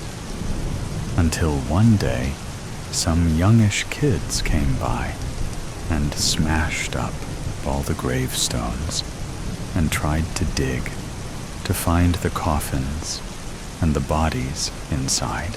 The next day, he was found dead, lying among the gravestones, with his head in a bucket of water, what he was cleaning with. Whoever it was drowned him, and they had a purpose. There was a rumor going around saying that he hurt some children, but that was a lie. I'm Detective Susan Baker, and I took over this case. Two things were obvious, one being the fact that this was foul play. The other, I think I know who did it, and I needed him to confess. This fella I speak of has just gotten out of prison for murdering someone 5 years ago. He only got 5 bloody years. Pathetic from the justice system's side. But nobody showed up at court for him. His record was clean. He had never done a bad thing in his entire life. He had strangle marks around his neck. When I found him, he was cold. He had been beaten before he drowned. The coroner said he was definitely strangled to death. He had knife marks on his rib cages and a big one marked on his throat. Whoever killed him really wanted him to die. They collected the DNA and matched it with the strangle marks. Whoever it may have been left dirty scratch marks. With the gunk left under their nails, we found a match, just who I thought it was. The man has just gotten out of jail, and he got bail to his mother's house. He had nowhere else to go. He had a big group of friends that committed crime all over the area. The crime rate was bad without them. Hopefully, my partner, Sir John, and I could take down who did it today. It was going to be a long one, which meant that we wouldn't be with our families today, which was Christmas Eve. I wasn't expecting that. The boss said we could go, but once again, we had to protect the city. I put up so many Christians' lights this year, hoping to not have them vandalized too. During the festive holidays, the people in my area too would go absolutely nuts, screaming, fighting, punching on doing drugs, hard drugs, might I add, drug dealers on each corner. The lowest act was burning someone's house down on Christmas Eve, leaving them with nothing. In this area, this has unfortunately happened on a regular basis, due to mainly domestic violence or vandalism, the occasional break-in. I've gotten a few bravery awards due to taking down a man with a gun and saving someone from committing suicide. My partner is my mentor. He is a good bloke, tough, well-built. It was time to search for more clues.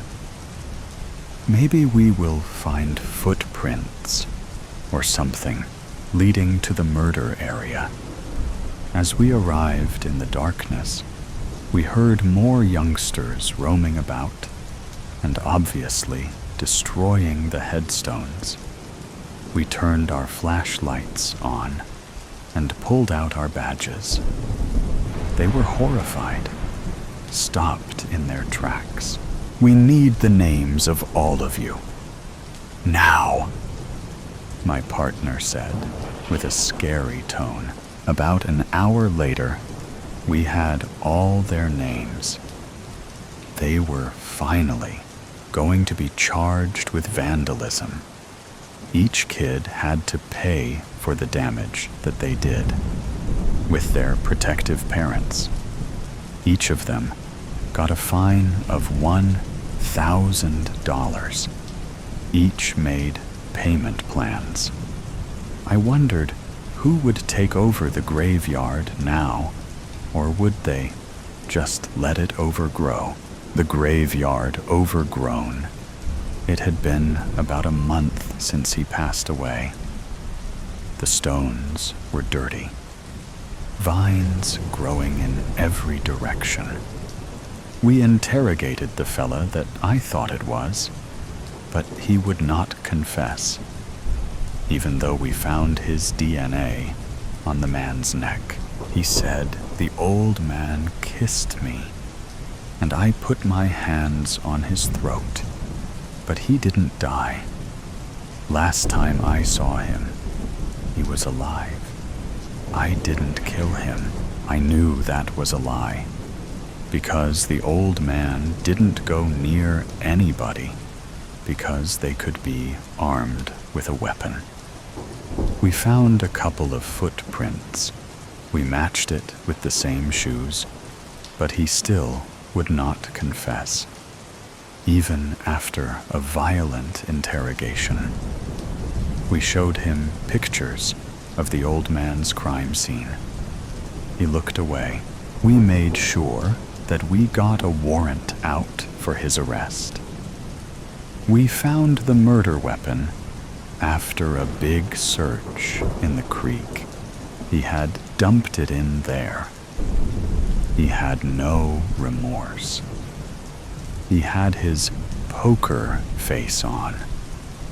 He was put in a cell for attempted murder up until his court hearing. The flash, "You're lucky to be alive, Mr. Henderson." They all told me that. Every doctor, nurse, and specialist that came into my hospital room. God, I remember that much. And they weren't wrong. I had flew right out of the windshield of my buddy Dave's car. I hardly remember the night or the accident, but I know we had been drinking, and he was driving. We crashed into another driver at an intersection. No one else survived. I remember waking up the next morning to the beeping of a heart monitor. I remember the look on my wife Rachel's face, her eyes swollen and red from crying, and her telling me over and over again how she thought she was going to lose me. She wasn't in the car with us, and I was thankful for that, because that's the day she told me she was pregnant with our first. I truly was lucky to be alive, and I swore up and down to her that day that I was going to be the husband she deserved. We had hardly been married a year at that point, and I had already messed up so much. But that day, I changed. I made it my life goal for Rachel to always know how much I loved and appreciated her. I went out on less guys' nights and let her go out for more girls' nights. I helped clean the house and cooked dinner on days she worked late. When our second child was born, I took time off work to be with her and help her. When a promotion for her meant more hours, I quit my job to stay home with the kids while she built her career. And I loved every minute of it. Watching the kids grow up into people gave me so much joy. I knew how lucky I was. But when Rachel would come home after a long day to a hot meal waiting on the table for her, and hearing her say, "How did I get so lucky, Sean?" Nothing beats that. My family meant the world to me, and anything I could do to make their lives better made me happy. When the kids, Leah and Robbie, got a bit older, and both were in elementary school, I decided it was time for me to go back to work. I took a job in construction, building things with my hands. Work I could be proud of. It paid off, too, because over the years, I was able to renovate our own home. It was a slow process, doing it myself, one room at a time. At one point, I was sure Rachel was going to divorce me. When the back patio project took a bit longer than I had anticipated and left us without a back door for a couple weeks. But she sure has enjoyed the backyard since then. Their smiles were all I needed to keep going with these projects. Leah got her own ensuite bathroom. For Robbie, a gaming den in the basement. And Rachel had her dream kitchen. 10 years after we bought the house, it looked completely different. I was proud of the life, the family, and the home I had built. I truly was the luckiest man alive. Or so I thought, until the headaches started. The first one happened one evening when I was making dinner. It was just Robbie and I home. Rachel was working late, and Leah was at rehearsals for her high school's play. I was making my famous coq au vin, a dish that took a while to prepare, since I had the extra time. Robbie was sitting at the island doing his homework, so he had to witness the whole thing. I had turned on the oven light so I could take a peek inside, which I guess triggered it. I remember thinking the light was so bright, brighter than usual. And then, nothing. I blacked out. It was only for a couple minutes, but it was enough to spook poor Robbie. I could hear him shouting, "Dad! Dad!" I got up off the floor and reassured him that I was okay. Later, during dinner, when we were discussing what had happened, I could see that Rachel was concerned. She wanted me to go see the doctor, but I insisted I was fine. She made the kids, and I promise that if this ever happened again, we'd call an ambulance, or at least make a doctor's appointment. The second time it happened, it was maybe about 6 weeks later. I was at a job site, and a coworker turned on a floodlight. I could see it getting brighter, and this time I heard a blaring noise, but couldn't make out where it was coming from. Everything went black, and I could hear him shouting my name. He told me I was out for only around 5 or 10 minutes. Again, I insisted I was fine, but my boss gave the rest of the day off anyway and told me to take the following day, too, if I needed it. Not wanting to worry Rachel, I chose not to tell her about it. And like an idiot, I didn't make a doctor's appointment. I went to work the next day and felt great. It was a few months before it happened again. And this time, I couldn't hide it from Rachel because she was there when it happened. It was late. The kids were in bed, and Rachel and I were in the living room. We had just finished watching a movie, and she got up to turn on the lamp. I could hear her talking about the movie, but I was fixated by the light. It got brighter, and I was trying to figure out if it had just moved, or if it was my imagination when the noise started. "What is that noise?" I tried to ask her, but I don't know if all the words came out before it all went black again. When I came back to, Rachel was already on the phone with an ambulance dispatcher. I managed to calm her down enough to agree that the ambulance wasn't necessary, on the condition that I would call our doctor the next morning to make an appointment.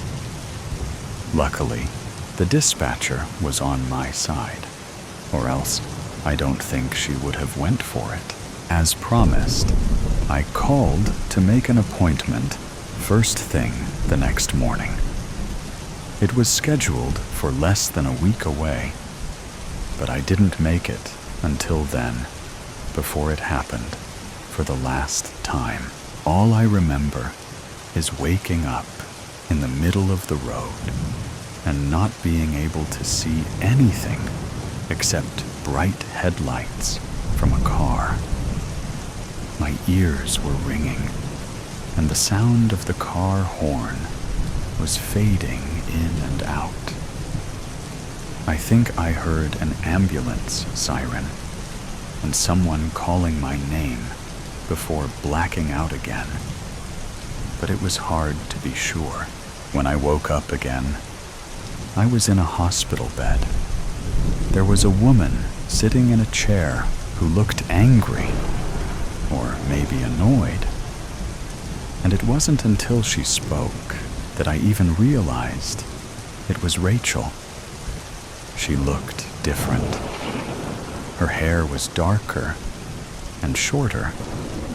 I thought I must have been in a coma for a while, and she let her roots grow in. "Welcome back," she told me, but her welcome didn't sound warm. I asked her if I had been in a coma, and she laughed a little before quickly suppressing it. "No, Sean, you were not in a coma." "Ah, Mr. Henderson, there you are." A nurse bustled into the room. "I hope you'll stay with us this time." "What?"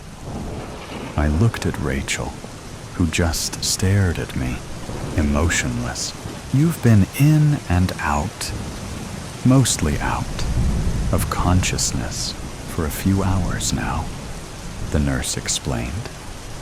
"Your wife is a lucky lady to still have you here.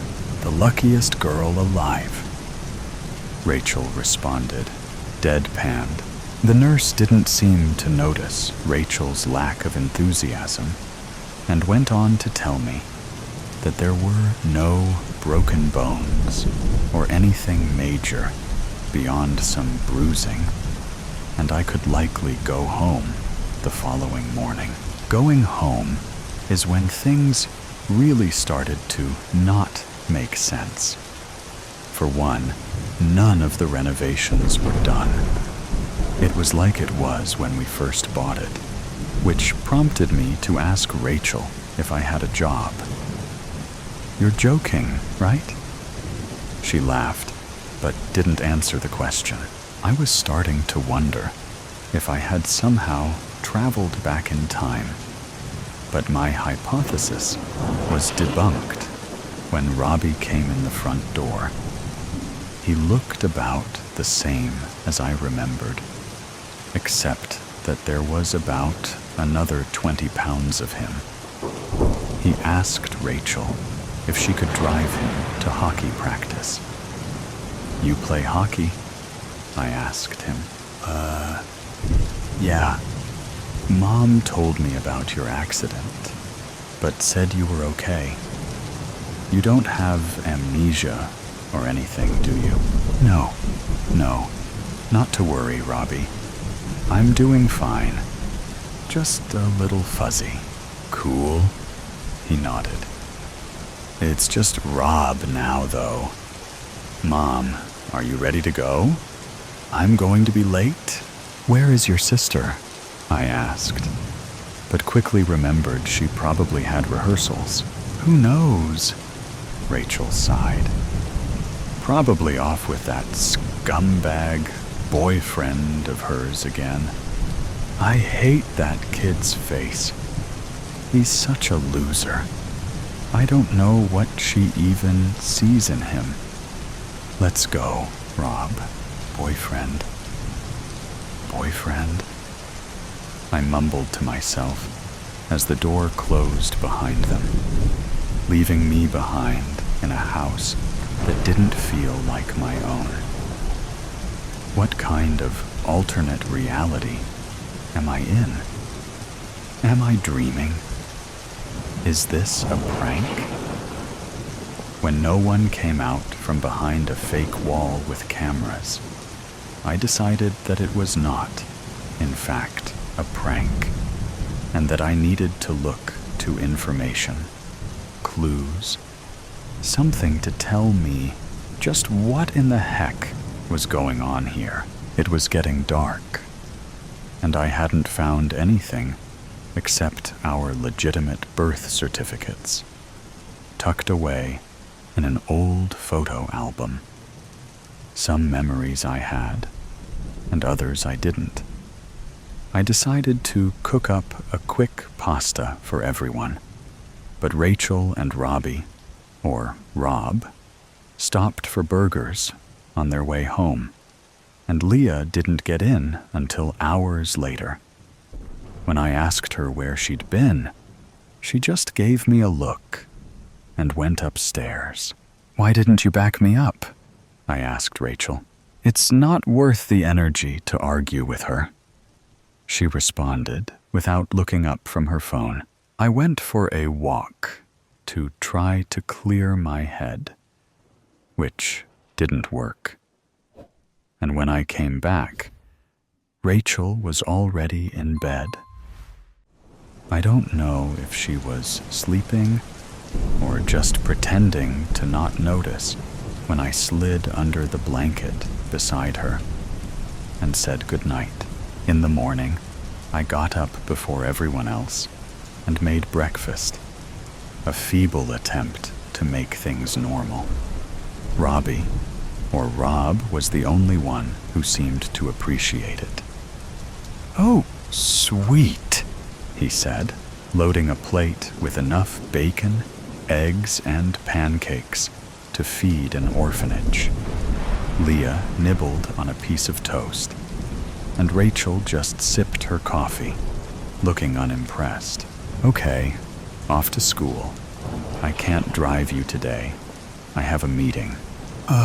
Again, Mom, Leah whined. I hate public transit. People who take the bus are disgusting.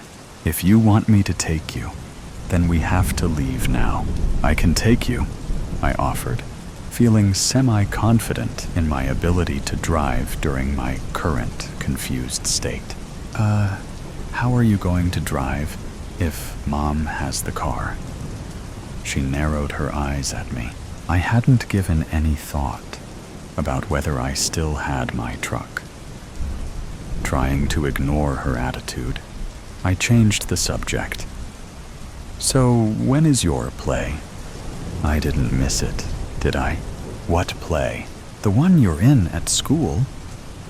What is it again? Annie? Or was that last year? It's Matilda this year, right? Oh, you mean the school's stupid play? I know you, like, hit your head or whatever. But you seriously thought I'm one of those theater nerd kids? She tossed her half-eaten toast on the table and walked away. I'll be in the car.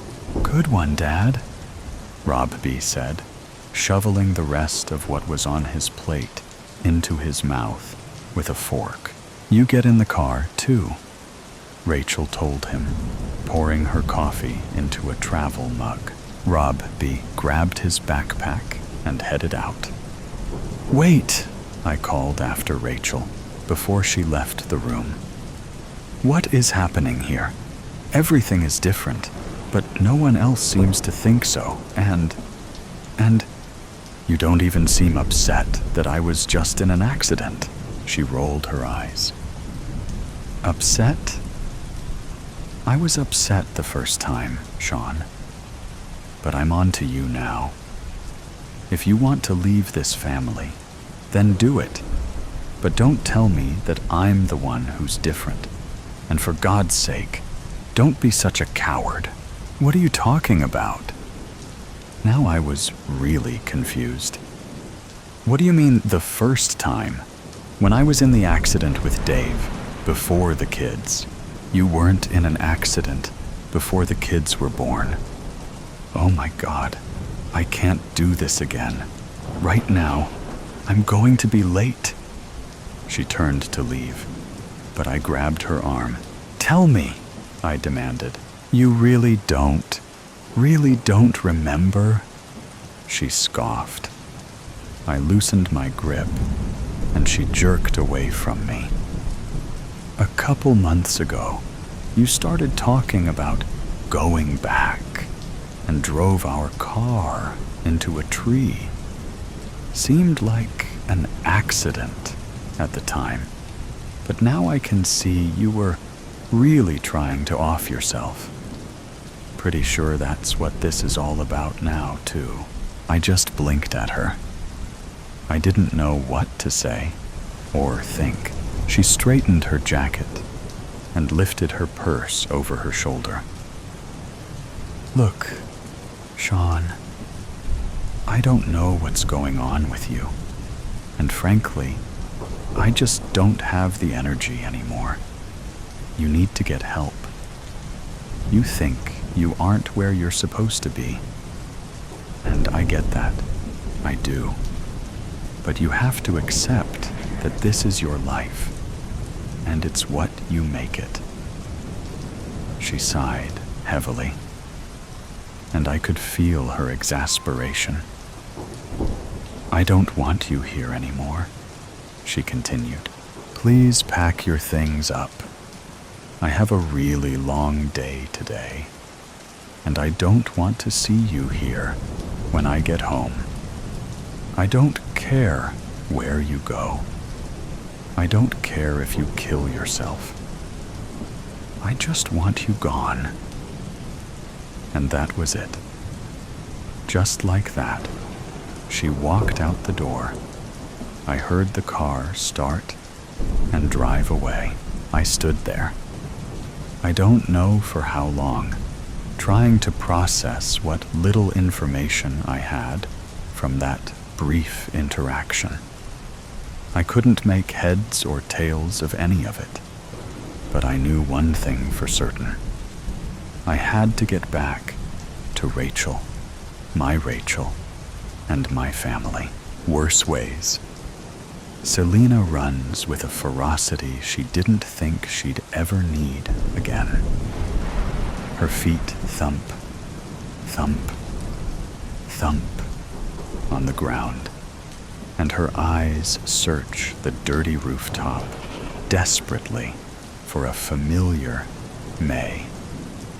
She knows she's taking too long, She can feel the time slipping through her fingers like grave dirt. She bursts out onto her fourth rooftop, a quick scan providing nothing. She turns around. Her ears catch onto the quietest sound, a scuff, a whimper. She runs over to the other corner of the building and checks behind a wall. There she is. May lays on the floor, cloudy eyes staring uselessly up at the sky, and her entire hand missing, blood leaking out of her at an alarming pace. Her gut is cut open and barely holding together. Her leg bent the wrong way. Blood coats her entirely. Her mouth, her neck, her chest. Selena's hand lands on his shoulder. May jumps, opening his mouth in surprise as she turns her head towards her. Selena? Her voice croaks out painfully, laced with a brittle sort of hope. Yeah, it's me, May. Hold on. Help is on the way. She'd called the ambulance as soon as she heard the news, hoping they'd be fast enough to get to her, find her, hoping she would be too. Selena carefully shifts May into her arms, getting her away from the dirty concrete, and trying desperately to stifle the blood spilling forth easily from her stomach. Selena, May says again, desperately. She says it like Selena is an angel about to bring her to salvation, as if Selena was what she needed, wanted, instead of some random punk from New York that kills people in his spare time, instead of someone who shot a bullet at her skull. I'm sorry. May grits out, blood leaking from her lips and coating his mouth. She feels useless, hopeless as blood continues to gush, and May is the one apologizing instead of her, the self-sacrificial dumbass she is. No, May, you don't get to say that. You stay with me, you hear? You stay right here with me. Her voice shakes, and she feels untethered, like everything is slipping away from her again. She runs her hands over May's unbroken arm, trying to ground the dying girl, trying to bring her back to the world of the living. Please, not again. May opens her mouth and breaks into loud, shattering coughs, blood dribbling down his chin even more. She shakes her, rougher than she probably should, trying to make her come back, make her stop drifting away, even when held beneath the calluses of her palms. May whines in pain. Come on, May. You can't go yet. You've got people to save. You've got friends who need you. Selena needs her, and yet May is leaving. She thinks of Jason and of her brother, Leo. They need her too. Need her like the air in their lungs, like the blood in their veins. Blood that May is covered in. May, please, hold on a bit longer. You can't leave me yet. Who else is going to knock the gun out of my hand? You promised. May we would live happily once this war is over. I haven't heard enough moral preaching yet. Come on. She's pleading, begging, praying to a God she no longer believes in. It's too sudden, too soon. She can't lose someone again. She can't. She'd listen to 1,000 hours of bullcrap if it meant May would just live, if it meant May would continue to lecture her and annoy her and be beside her, side breathing and smiling. May's shaking hand reaches up to his shirt and latches on, staining it with her blood. She can hear the sirens getting louder, closer. See, Silena. May's voice is scratchy, pained, weak. Shut up, May. Don't talk. Just stay awake for me. They're so close. Just a little longer. She just needs to hold on a little longer. Silena. No. May can't do this to her. She can't say goodbye. She hears the weight of her name, the finality to it. The hand on her shirt slackens. Her body starts to go limp, and she can feel it.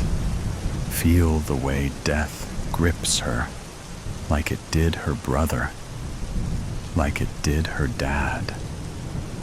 I will miss you. Silena feels her chest shudder with a sob. The tears slip freely from her cheeks. The hand reaches up again, and it's so cold against her cheeks, so cold as it wipes away her tears. She grabs it, holds on to it, like it's the last anchor she has, pressing it to her cheek in the reminder that Silena is here, that May can't leave her here all alone. May should be yelling at her, screaming at her, like she always does. She doesn't respond, even as she shakes her, doesn't move, or breathe, or smile, or yell at her. I'm sorry, May. She whispers to the sirens and the air and the quiet body before her.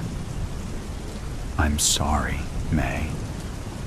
May is held in her arms, and yet she is alone. She is alone. She yells at the sky, at herself, at the world. She yells, and she yells, and then she cries. Her lips press softly to the cold fingers of the girl she was only just learning to care for. She gently sweeps her bloody hands through dark hair for the first and last time, slowly smooths her thumbs over those open, empty eyes and closes them against the harsh wind of the city. The paramedics storm the rooftop, and she's dragged away from the body. She doesn't stay to watch them load the body into the ambulance, doesn't stay to watch the ambulance drive off slowly. In no rush to save a dead person, she walks away to a panicked shouting. She lays down in his bed, soaked in another person's blood. She stares at the ceiling with an emptiness clawing at her heart. until it drags her down into darkness. She wakes up 5 minutes before her alarm. She wakes without any sleepiness. Suddenly they're thrust into a world where she remembers the feeling of bloody hands against her cheek and the weight of a dead person in her lap. It takes her a second for the feelings to rush back, for the bone-deep exhaustion to settle familiarly in her chest, and the accompanying rage to guide her sights. She stands up as the alarm rings.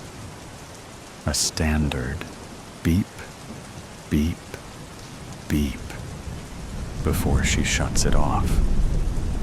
She looks at her hands. This gives her pause. She knows she didn't wash her hands last night, remembers the feeling of blood coating each and every finger and staining every surface she touched. Selena looks at the pristine white bed, then down at her spotless white top and clean jeans. Something is wrong. Her hand reaches for her phone, and she stares down at the date with a sinking sense of insanity. That can't be right. That's impossible.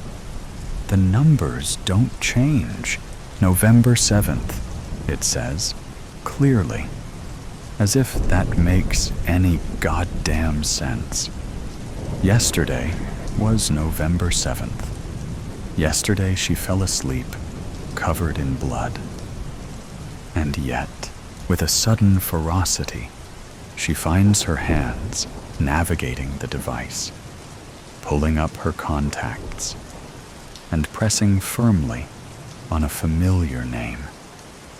The phone rings, and rings, and rings. Someone picks up. "Hello?" May says over the phone, her voice scratchy from sleep with an edge of worry. Her chest rattles with her next breath. His legs wobble, and she collapses onto her bed. "Hello?" May says louder, more alert, worried at the lack of response. "Hey," Silena says quietly. It's all she can say right now. What should one say to a dead woman, not dead? How does one cope when the woman you held till her dying breath is breathing again? "Are you okay? Do you need help?" May asks. There's shuffling over the other side of the phone. A creak. More shuffling. As if May was suiting up. "I'm fine. It's nothing," she grits out. Her chest hurts. Her eyes ache. Her head is swimming with confusion. It doesn't sound like nothing. "Where are you?" "I'm coming over," May declares like the soldier she is, always ready to help, to fight. Misclick. She grits out before she hangs up the phone. She resists the temptation to throw it. She resists the urge to scream. She knows nightmares. She has them every night. But never has one been that real. Maybe she really is going crazy. Tremors shake her body, and she can't just forget holding someone while they die. Can't forget those sightless eyes, or those cold hands, or the putrid smell of blood so strong she was swimming in it. She can't forget the sticky warmth on her hands and her chest, and her cheek, on her lips. It's like Todd all over again. Except this time, she can't trust herself, can't trust what she saw and felt and heard and smelled and tasted. She tasted death. May was dead when she fell asleep. May was alive when she woke up. May is alive. Memories of the same past experience hit her like a full-speed bullet train. She's still alive. They are stuck in a time loop, and this is going to repeat. Memory of the future. Ed is looking down the cliff, watching the waves crashing on the beach, same place he was when his baby brother went missing. His parents never spoke of it, like he never had a sibling. It is a summer night. Goes inside for dinner. No one says a word, same as usual. Ed does the dishes. His dad buries himself on the couch in front of the TV, and Mom goes to her room. Another boring evening at the Wallaces. Maybe all the answers to all of our questions are out there in the dark forest. Ed pushes aside a twig from a tree with his left hand to look ahead. It is so dark. He knows he is naked. Why would he? He wonders. It is freezing. Now he is elsewhere, in front of a shed. On the other side, he simply knows there are three beings, which could pass off as triplets, all looking the same, except the one in the middle seems to be a female. They are facing the wall that takes to the woods. Their oval heads are almost a triangle with a pointy chin. The nipples of the both males have a pyramidal shape. The females are round. The three of them appear to be wearing a silvery overall, orange latex gloves up to their elbows, some work boots. Only those aren't brown or black, but in the same silvery tone.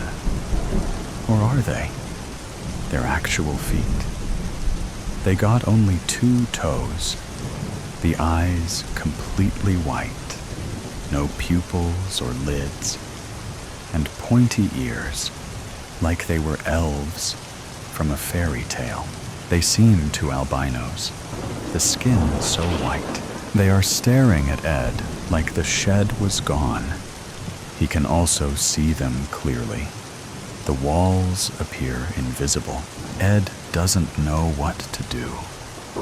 No matter, though, because he suddenly realizes even if he wanted to move or scream or run, he couldn't. They wouldn't let him. Ed is back in bed. Was it a dream? Whatever it was, he can tell inside that shed there was a time machine.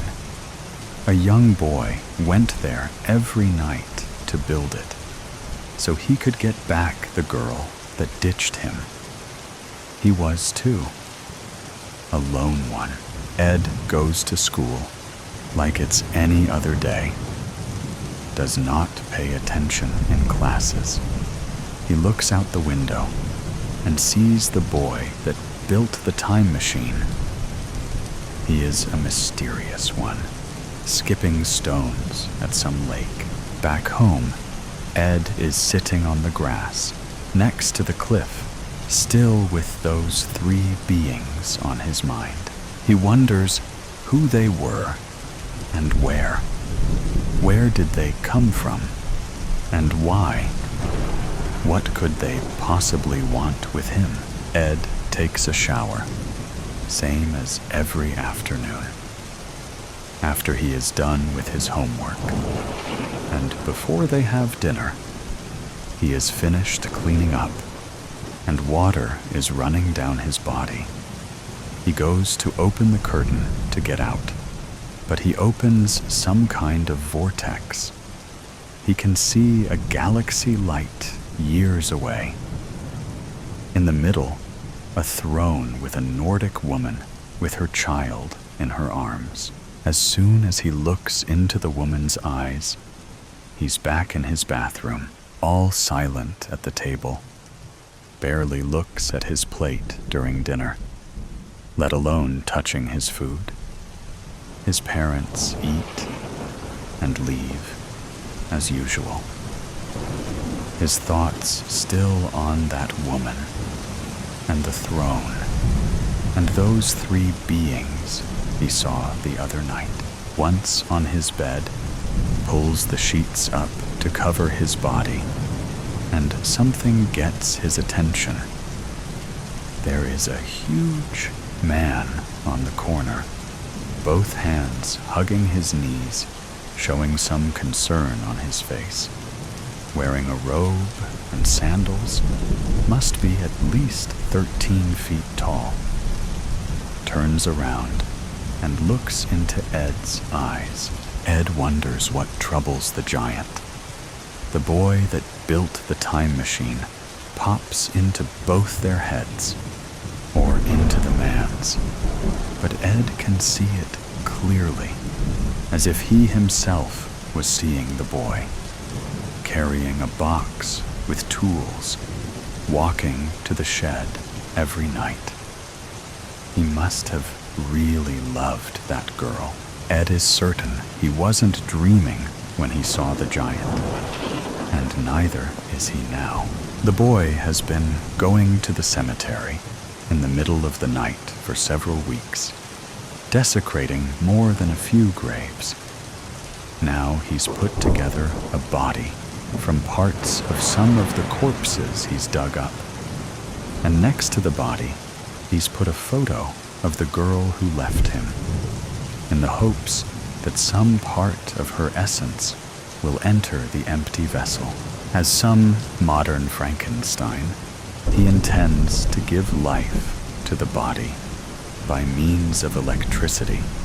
Ed sees himself pulling the lever, but before he can find out if it worked, if the body is alive, he appears to jump through time. Now Ed is in 1978, June 6th, almost the 7th, as he looks at his watch and it's 11:50 p.m. The date he sees in a page of a journal flying by, carried out by the wind. He is in a city destroyed by a nuclear war, which never happened. Not in this reality, anyway. Ed sees the boy jumping through time and space once again. What was once a bouquet of flowers rests next to a long-forgotten grave. That is all we can expect in life. When we go, our loved ones will mourn us and cry for some time, recalling memories with us, but not too long. They learn to move on and leave us behind, to forget. Ed just knows the boy was never born, not in this reality. The boy just wanted peace and kept himself from being born. There is no grave, no tomb, no resting place for the boy. He is now at peace, wherever he may be. From out of nowhere, a girl appears. As white as snow her skin is, dark as ebony her long hair. There is no exit for her. She's on the edge of the precipice, a man getting closer, no options left. To live or to be free, that's the end of the road for the girl. She jumps to her own demise, feeling like she cab fly for a few seconds, and then the sea. She turns into sea foam. She appears to be floating on the ocean, feeling but peace and quiet. Another man comes into the scene. He was on the beach and comes to the girl. He looks into her blue eyes. Suddenly, it is Ed looking into those eyes, and then it's the firmament and the cold space. It starts raining, and Ed can see the drops falling to floor, and the tombs, the cemetery again. The abandoned and long-forgotten grave's tombstone reads, Carola Duval. Was it all a dream? Is Ed wondering when he starts an astral travel? Feels himself leaving his body, only it's not him, but a boy he's seen before. Somewhere in dreams, perhaps. Ed sees the boy getting back in his body as three tall beings with elephant-like skin stand next to him. Those beings have rat-gray skin, huge black eyes, no iris or retina, just pupil, no nose, no mouth, oval heads. The boy covers his head with the sheets, hoping they will leave soon. Now Ed finds himself in his own room, his head covered, those beings next to him. Through the sheets, he can see blue lights and begins floating above his bed. And now he is the one hoping they leave. Ed wakes up a little dizzy and having no idea what that all was. When did they leave? Did they do something to him? He takes a shower, gets downstairs, and grabs a glass with orange juice and goes to school. Again, he pays no attention to his class or classmates. During lunch, sitting with his friends, they are all laughing and talking, and he's just gone. He remembers when the last pandemic happened. He dreamed of a guy meeting three shadowy figures. Never gave it much thought, but now he wonders if that was a dream at all. And is it somehow related to what he's been seeing in dreams? Are you here? Asks his mom, when once again he hasn't touched his food. He's playing with his fork and some peas. He found himself staring at a girl in some Greek ruins. Ed goes to bed early. He is staring at the ceiling, not thinking of anything. He doesn't even notice when he falls asleep. Or is he? Through the corner of his right eye, he sees three green-skinned beings, 4 feet tall, tops. They were there a second before. Now, they're gone. It is 3:15 a.m. And he falls asleep once more. He is just a child, 4, 5 years old, playing in the park, his mom holding his baby brother's hand. Now his mom goes to the ice cream truck while he watches his brother. It is now late and dark, all three of them walking home. His dad is there, waiting for them, and those 3 eye beings in front of them, his baby brother, they take with them. And his parents never talked about him again, like he never existed. He didn't exist, not in this reality. anyway. The female being speaks, or rather, prints it on Ed's mind. They do not move their mouths. Your brother has a bigger fate, speaks the being on the left. How can you, asks Ed inside his head. We can see your thoughts, says the being on the right. And you can see ours, adds the one on the left. You had no sibling in this life. That's a memory of another reality, said the female, and now he's here again, looking down the cliff, watching the waves crashing on the beach. Same place he was when his baby brother went missing. Or at least, that's what Ed would remember. Mother, dearest. Annie, I'm so sorry. I totally forgot about this weekend. I'm really unwell, so I probably couldn't have made it anyway. If you can wait, I'll help you next weekend. I promise. Love you, XXX. My heart sank.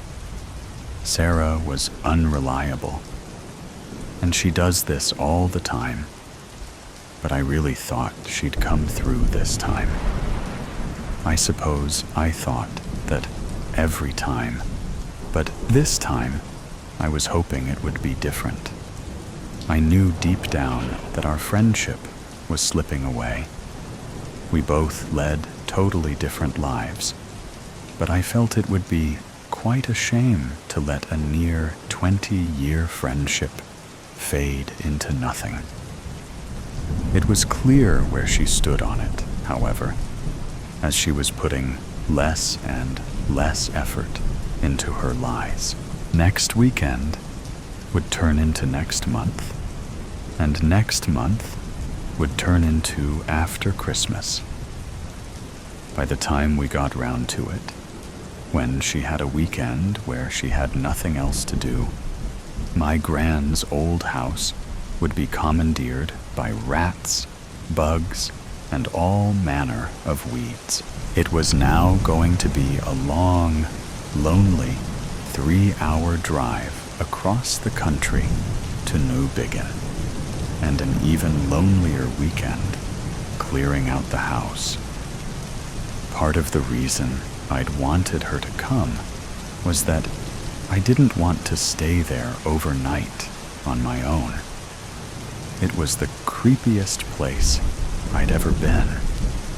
Every summer up until I turned 14, I was forced to spend 2 weeks there while my parents flew off to some tropical destination for a break.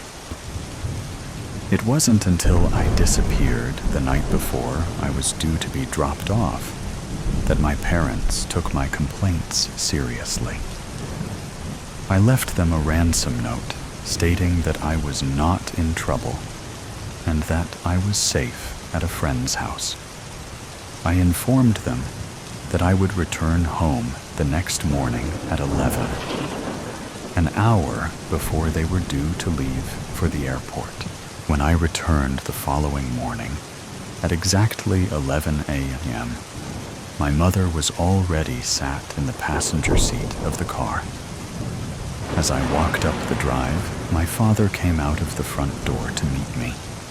He handed me the house key and an envelope, and looked at me with a sly grin. Your mother is upset, as you can see. She wants to leave early. He put his hand on my shoulder. I know you hate going to your Gran's. Quite frankly, I don't blame you. But you're on your own for 2 weeks now, kid. You've got the key. There's 200 quid in there, and that has to last you until we get back. If you starve, then that's on you. And no parties, or I will personally deliver you to your grand's house and leave you there for a month." He hugged me and kissed me on the head, then got in the car. My mother didn't look at me as they backed off the drive. After a few hours of flicking between podcasts and the radio, I pulled onto the narrow country road that led to the house. It hadn't rained for a few days, but somehow the road was thick with wet mud, and the many potholes that lined it were filled with brown water. I drove carefully along for about 15 minutes until I rounded the last bend and saw the small tree that stretched over the low stone wall of the front garden. As I drove up the driveway, I had to fight every fiber of my being to not reverse out of there and leave the bloody house to rot. Why was I even here? Through some weird sense of loyalty to my mother, a woman that only saw her own mother through proxy, like some old billionaire that can't be bothered to attend board meetings.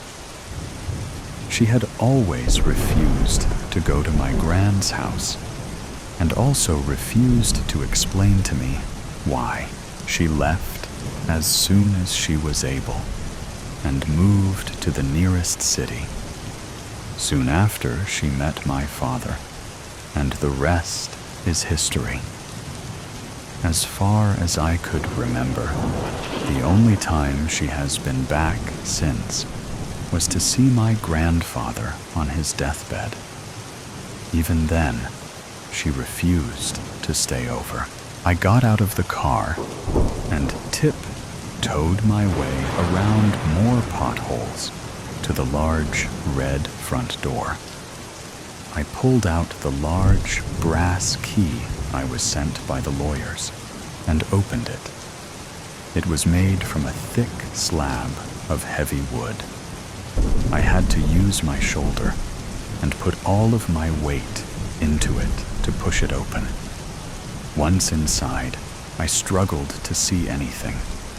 Dusk was arriving outside, and the windows were so thick with grime that the little daylight that was left was barely getting through. I pulled out my key ring and turned on my small travel torch, when something to the right of me caught the corner of my eye.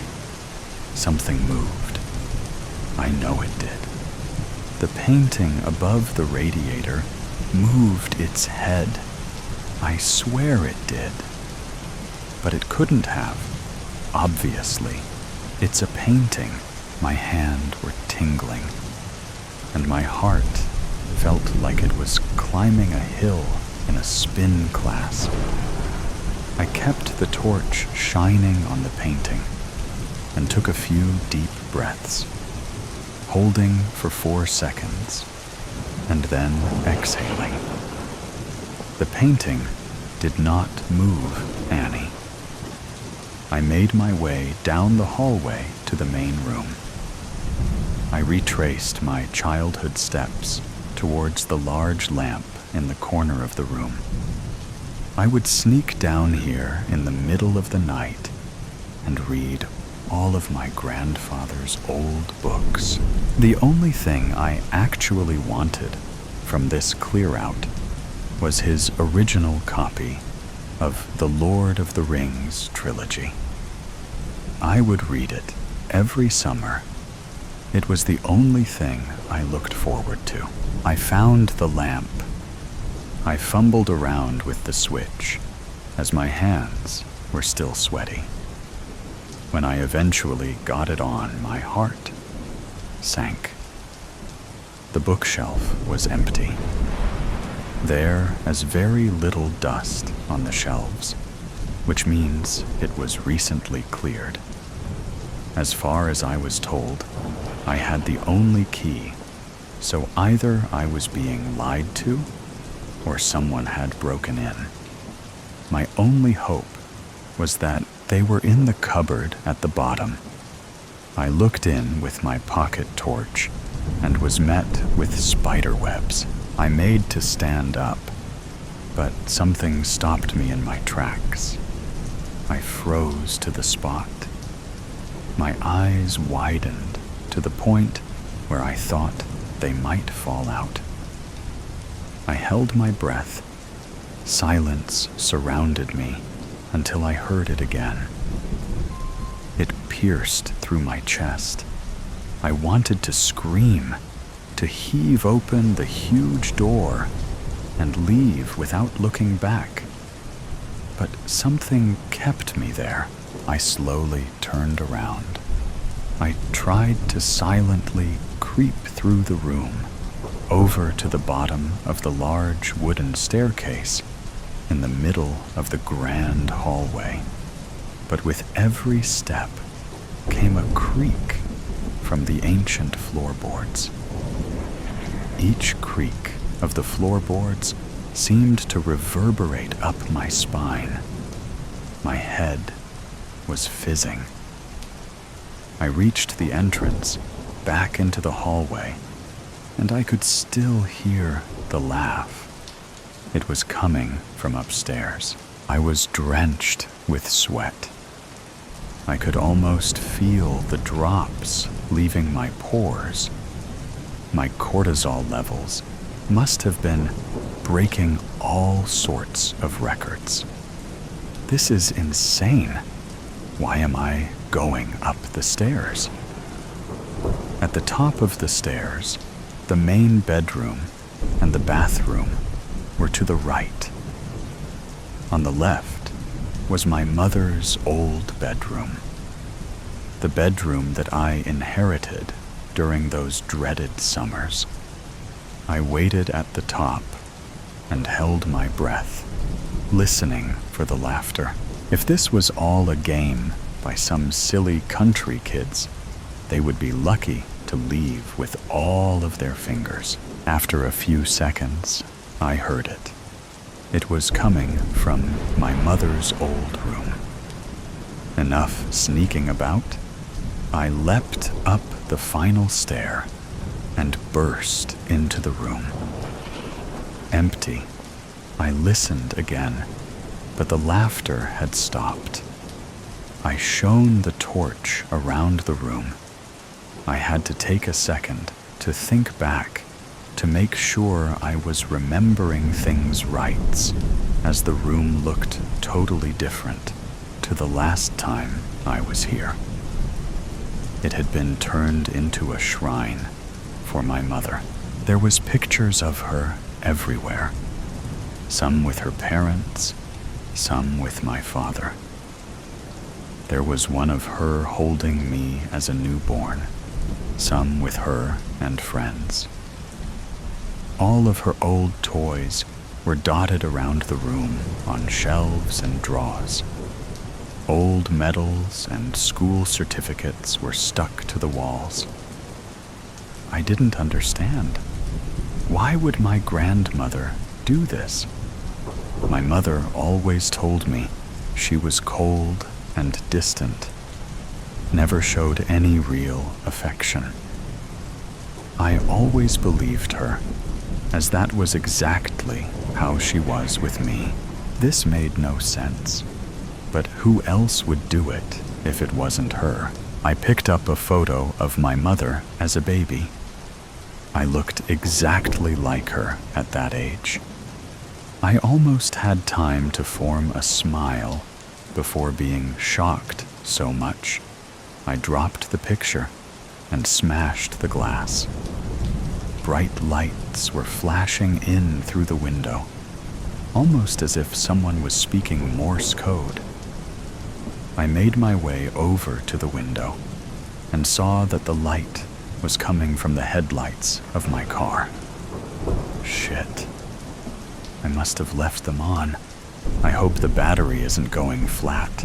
I rummaged around in my pockets for my keys until I realized I had them in my hand as I was using the pocket torch I made to turn around when I felt an ice-cold hand grip the back of my neck. I swung my arm around violently, elbow first, hoping to connect hard with whoever had grabbed me. I didn't connect, so I swung my arms around, hoping to land any sort of blow, just enough for me to create some space and get out. I swung and kicked, but hit nothing. There was no one there. I shook my head and repeated the same breathing exercises as I had performed in front of the painting downstairs before walking over to the door. I need to leave now. And I do mean now. Don't leave me, Annie. My fingers froze around the door handle as if it was covered in super glue. Please don't leave me, Annie. Stay here and play with me. I shone the torch up to where I heard the voice. I tried to scream. I had to scream. If I didn't scream, my head was going to explode. My mother was sat up in her bed, clutching her childhood doll. Don't go out there.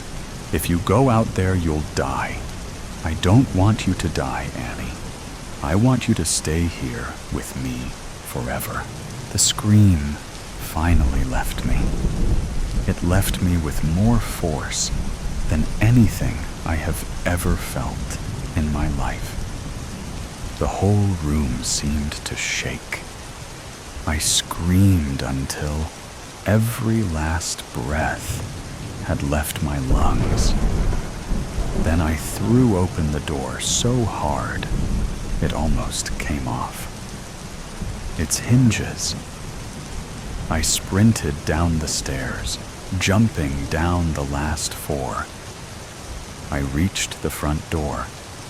I hadn't locked it when I'd came in, so I twisted the large brass handle and pulled. I couldn't use my weight to push it open this time, so I opened it as far as I could, then squeezed my fingers into the opening so I could have a better grip on the door to pull.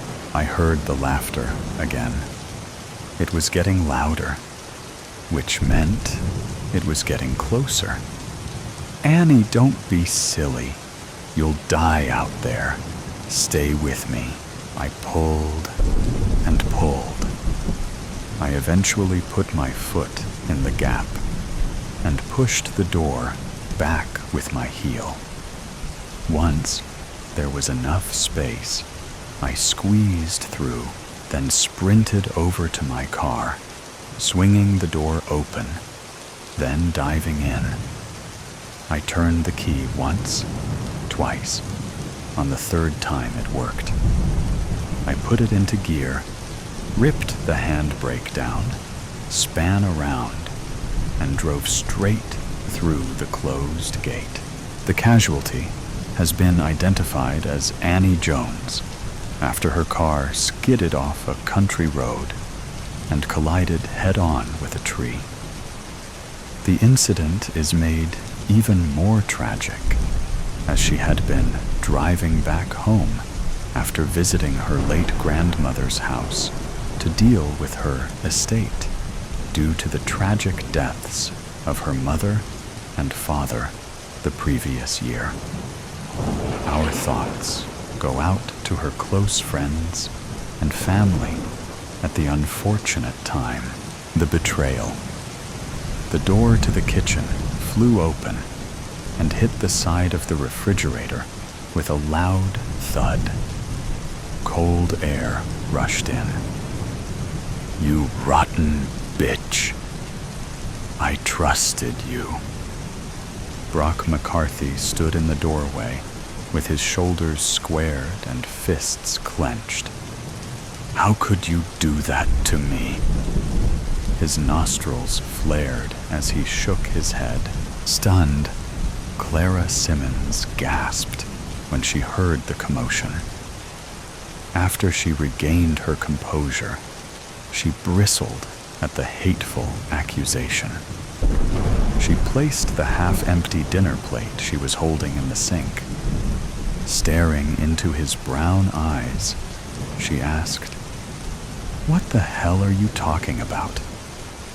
After 2 years of living together, she knew Brock's temper. But this deranged outburst was worse than usual. You know damn well what I'm talking about. My secret. I told you never to tell anyone about that shit. I didn't say anything to anybody. Her words were unhurried but emphatic. You had to tell somebody something. When I went to the back door after work, all the guys started busting my balls, dropping hints, talking shit like they knew things. All of them acted like they knew something. And you're the only one I talked to about that shit. Brock unzipped his black leather jacket and draped it on the back of a kitchen chair. Why did you do it? You're nuts. Or you're drunk. I didn't say anything. They glared at each other as a chilling silence gradually filled the room. Hell, I'm not even close to being drunk. I had to leave the bar before I could finish my pitcher. It was impossible to tell what Brock was more agitated about, leaving cold beer or defending himself against the swirling speculations about his hidden, checkered past. Did you bother to ask how your drinking buddies heard about your precious secret? Her voice was soft, as if asking a child if they had finished their homework. I didn't have to. Damn it. You are the only one who knows.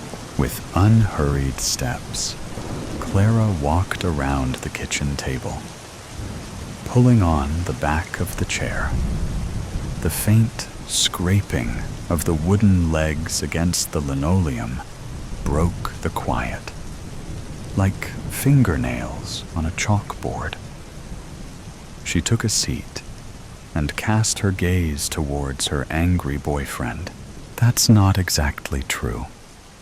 She paused as their eyes momentarily locked. Is it? The tone of her now controlled voice was made bitter by a toxic mix of scorn and controlled rage. Those women know. After a long pause to emphasize her point, she said, "Trust me, they really know." Like air escaping from a balloon, Brock's body went limp. Without making a sound, he fell into the chair across from her, searching her face for a clue about her intentions. Look, you chose to tell me about your twisted secret. It was your choice. Clara's voice was cold. And I haven't told a soul since. But now I'm wondering what else you might be hiding. Wait, that's not fair. Fair? Fair? You have the balls to mention fair to me? That's laughable. You bust in here and accuse me of betraying you without a shred of evidence. I've always told you everything. Brock reached up and scratched the scruffy hair on his face. I didn't have to tell you about the women and you know what happened? But I did. And now you expect me to carry the same guilt? Clara adjusted her glasses. No, of course not. It's not guilt, exactly. Not really. It's more like, I don't know how to explain it. They sat listening to the faint sound of the small clock on the oven, ticking away the minutes, like the shattered pieces of their failing relationship. Absent-mindedly, Clara used her thumb to wipe the pepper dust off the shaker sitting in the middle of the table. "Do you think one of the women, moved here?" He took a long time to answer, as if he hated the power of what truth might do to him. "It's possible."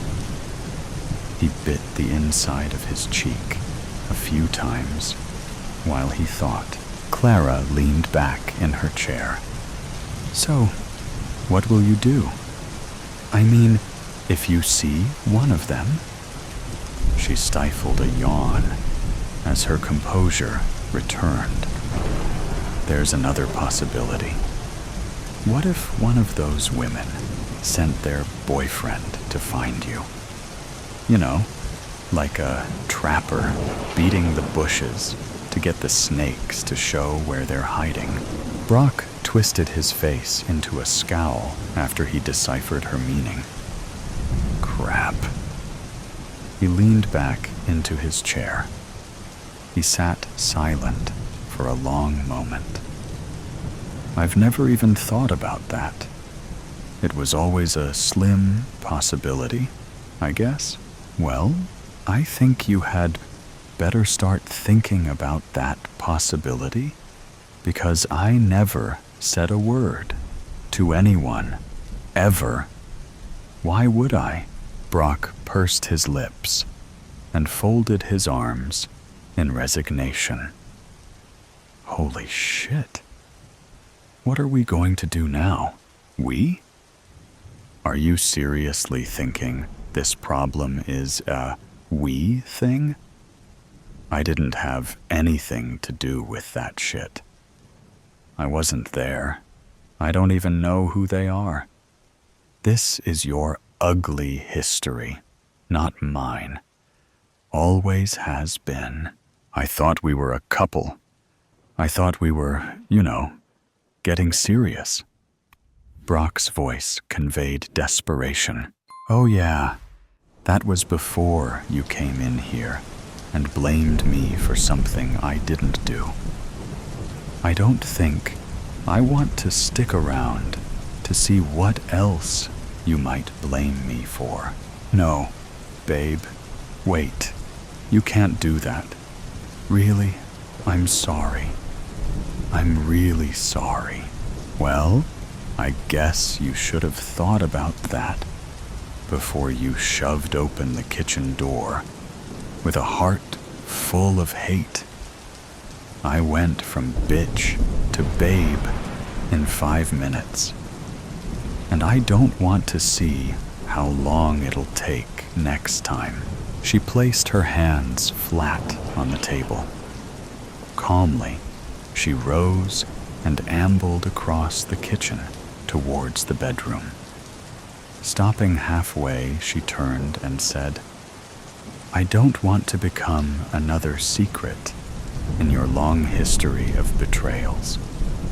Where I come from, love is all about trust. And you just lost mine. And now you're losing me." She turned and went into the bedroom and slammed the door.